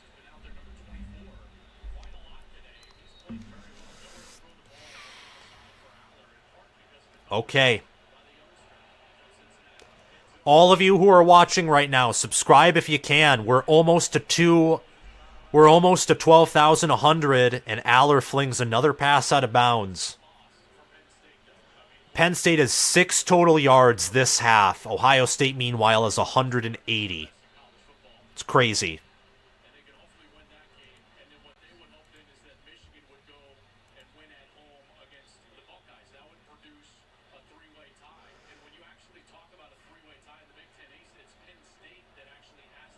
Yeah, Penn State has an advantage in the three-way tie due to Iowa's record. This is why I'm cheering for Minnesota to win.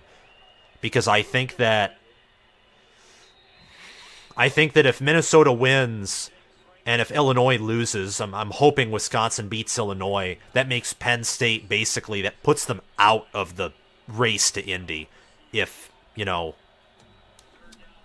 especially if Northwestern loses to Nebraska. Caught by Lambert Smith. And he won't get there. That's another non-third down conversion. That's crazy. But now it's going to be 4th and 1, 4th and 2. A minute 56 left. If you're Ohio State, they're not set. Ohio State isn't, but now they're set. Aller completes it to Harrison. I think it's Dante Cephas, actually. So a 4th down conversion, but 1:42 remaining. It's looking very unlikely that anything's going to happen here. Very unlikely. Aller looking to pass. Deep. Has it. Caught again by Cephas. 1:34 remaining. That Aller looked good on that pass, but this is the example of,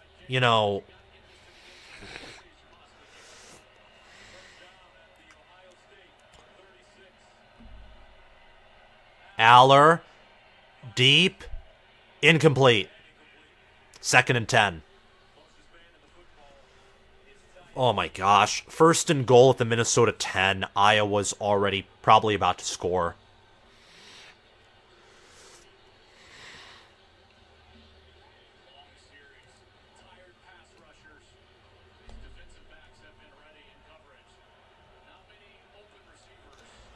Second and 10 for the Nittany Lions.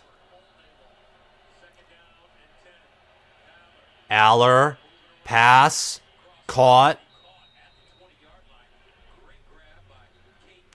Caden Saunders, minute 18 remaining. If you're Ohio State, remember, onside kick. And they get Ohio State not offsides, almost got him offsides. And Katron Allen tackled for a 4-yard gain, but the clock's going to move. Clock's down to below a minute. Penn State going very quickly to the line. Ohio State's defense does not want to give up a touchdown here, but they can. And Katron Allen drops that pass incomplete. 3rd and 6 with 50 seconds remaining.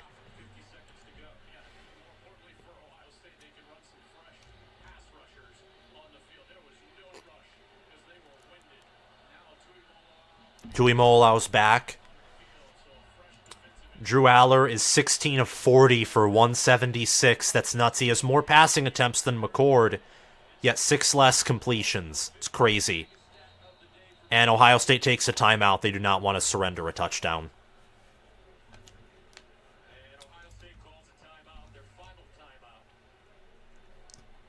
Crazy. And we are 3 subs away from 12,100. That's awesome.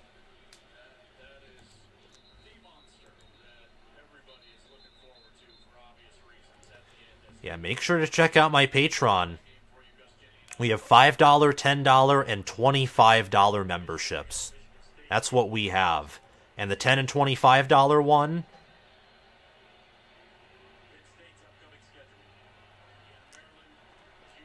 you get access to potential power. Penn State smelled the roses for too long, cut up by thorns. That's a good idiom.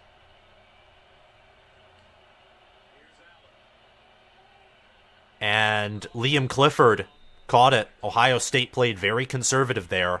First and goal with 45 seconds remaining. Quick to the line to gain. Clock is ticking. Aller, very low snap. And Aller throws it to the dirt, incomplete. Second and goal with 37 seconds remaining. Joel Klatt just said there's a path for this team. No, there isn't a path. Their offense is gassed, and they don't have any timeouts. Unless Ohio State totally chokes, there is not a path. Aller about to be sacked, eluded pressure somehow, and touchdown. Caden Saunders, touchdown. 29 seconds remaining, and Ohio State gives up a score.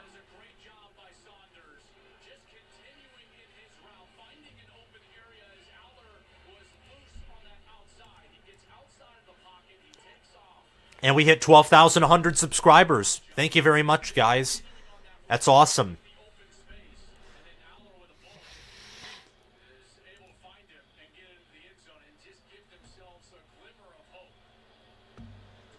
That is awesome.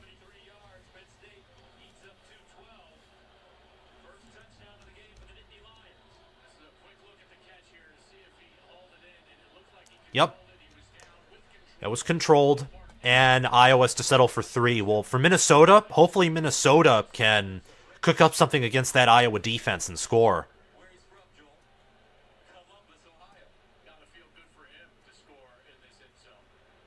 Wow.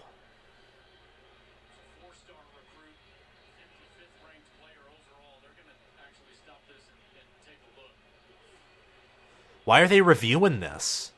Caden Saunders caught that.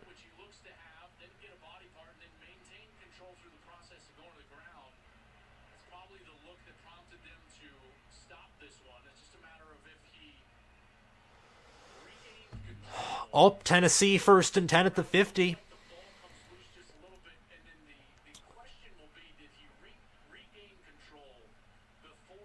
Cheers, Sam. Hello. Lions main 419. Thank you, Kels14.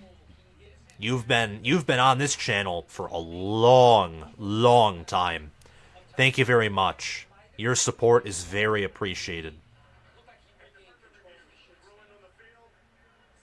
Yup. 20-13 will be the final score.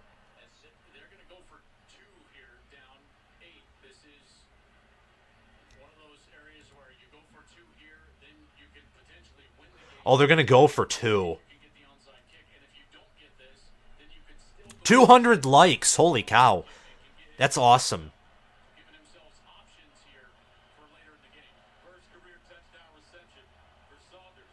All right. 20 to 12.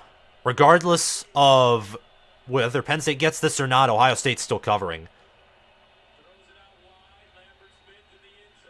Oh, deflected. So 20 to 12 is what it will be. If Penn State wants to win, they'll have to take this to overtime.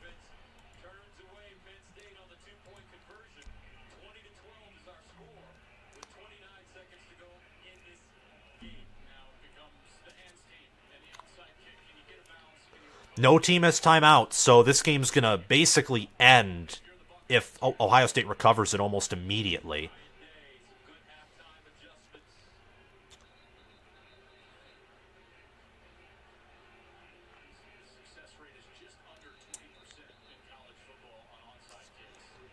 Wow. This team's, there's a 20% success rate with onside kicks.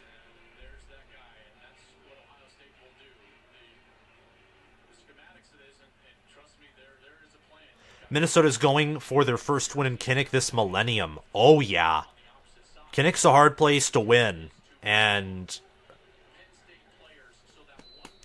okay, so let's see who gets this.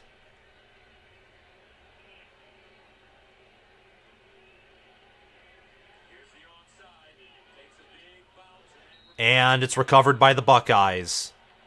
Recovered by Carnell Tate. Game over. All right. So I'm going to do a few minutes of reaction here. Before that, I'm going to take a break, and then the stream will be over. Also, Tennessee scored. They're up 6-0 on Alabama, so that was pretty cool. I'll be right back.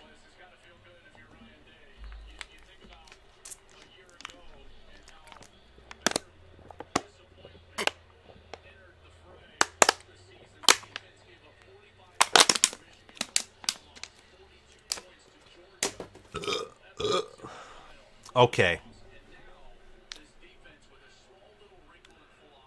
I did insert an ad. I don't know if it's, back yet. I think everyone's back. All right. Ohio State, take a knee. Game over. 20-12. Ohio State beats Penn State. Massive victory. There's Larry Johnson talking with Tui Mo'olau. Franklin and Day are on the field. Shake hands, pat the back, part ways. Who won? I passed out from boredom. That's funny. Yeah. Passed out from boredom. I had Penn State plus 7.5. Why? They went for 2. Oh, I'm sorry. That's horrible. That's bad. Ooh, wow. Day's very happy with the defense. Though, he doesn't like how this offense performed. Ohio State could have scored 10 more points, so that needs to be fixed. But it is what it is. Okay, so to summarize this game, there will be a reaction released tomorrow. Penn State offensively averaged 2.6 yards per carry, 4.4 yards per pass. Ohio State only averaged 1.9 yards per rush, but they averaged 8.2 yards per pass. The passing game was what made the difference here. Mainly Marvin Harrison Jr., one of the best, if not the best player in all of college football. And Penn State, I mean, look, they only averaged 10.6 yards per reception as well. And it's just, I look at these teams, and Ohio State is the better team. In fact, I'd say the significantly better team. Penn State's offense is definitely a below average offense, if not lower than that. And their defense is elite. Ohio State's defense is elite. Ohio State right now has, I would say, a good offense. Not maybe a great one too, because reminder, Penn State has an elite defense. Thank you, Chris Lane, for the $2. Go Buckeyes. I'll see you soon. This is a great win today for Ohio State. Absolutely great win. Thank you for the super chat. Your support, remember, is never expected. It's always appreciated. Make sure to check out the link in my description. You'll see it'll be threadless.com, and it'll say my merchandise store. If you want to get an Ohio State college football with Sam shirt, or a Penn State one, a Michigan one, we have all the Big Ten brands on there. Also, check out through the link that I've posted and pinned in the comment section my Patreon page, so that you can get insider access to game day picks and other things. And also subscribe and click the notification bell so you can get notified when I post more content. And when I go live, we gained, there's Josh Pate at this game. I see Josh Pate. We gained over 100 subscribers today, which is just awesome. So thank you so much for the support. I'd say Penn State's probably losing to Michigan. They might lose to another team as well, because this offense is just messy. And if you're Maryland or if you're Rutgers, there are ways that those teams can, find ways to play competitively with Penn State. Not even kidding. Ryan Day is the better head coach than James Franklin. Ohio State is the better roster, the better defense, the better offense, better special teams. Penn State probably has the better special teams, if I'm being honest. But it is what it is. Ohio State now has a road trip to Wisconsin. Hopefully Wisconsin can beat Illinois. Minnesota can beat Iowa and Nebraska can beat Northwestern. That way, me as a Michigan fan, Michigan's West Division resume or opponent resume can look better. And, you know, it just is what it is. I think Ohio State and Michigan definitely are in a tier of their own, not just in the Big Ten, but also college football. And I'm excited to see where all of this goes. Thank you so much for watching. My recap of this game will be posted tomorrow. Basically, it's in summary of Penn State is in trouble when it comes to college football playoff potential. They're not national title contenders. They're probably not winning the Big Ten. They're a similar team as they were last year, just with a better defense and a worse offense. Ohio State reminds me a whole lot of 2021 Michigan, except obviously they still have Ohio State's wide receiver room, Ryan Day, but they have an elite defense. Their pass rush, it's been shown that they have one of the better pass rushes in the nation, I think. They're just not aggressive, so they're not going to get all those sacks that like a Penn State defense will. Carnell Tate, someone just asked me what I think of him. He's a great player. He had a very rough summer where I think his mom passed away, so it's good to see him, you know, he's handling life in the best way you can. He's facing adversity, taking it head on. Great player, great man. It's just a good win if you're Ohio State. You know, Ohio State, I think, is in the hunt for a national championship. Definitely a Big Ten contender. It is what it is. And 37-2. The only Big Ten team he's lost to is Michigan. That's it. And I imagine that will remain the case. And we'll see if he can beat Michigan November 25th. Have a great day, guys. I'll see you all around. Thank you so much for watching. And let me just check the chat once more, see if there's anything else. Have a great day. Mark A. Lewis Jr., I watch your stuff and you're so humble. Mad respect to your channel and everything you do. Great game, but OHIO, let's go Buckeyes. Have a great day. Oh, Derek, I mean, look, they could lose to someone else. I mean, when you have an offense like Penn State does, the margin for error is zero. Watch Michigan State in 2018 or Iowa in 2021. That's what Penn State looks like right now.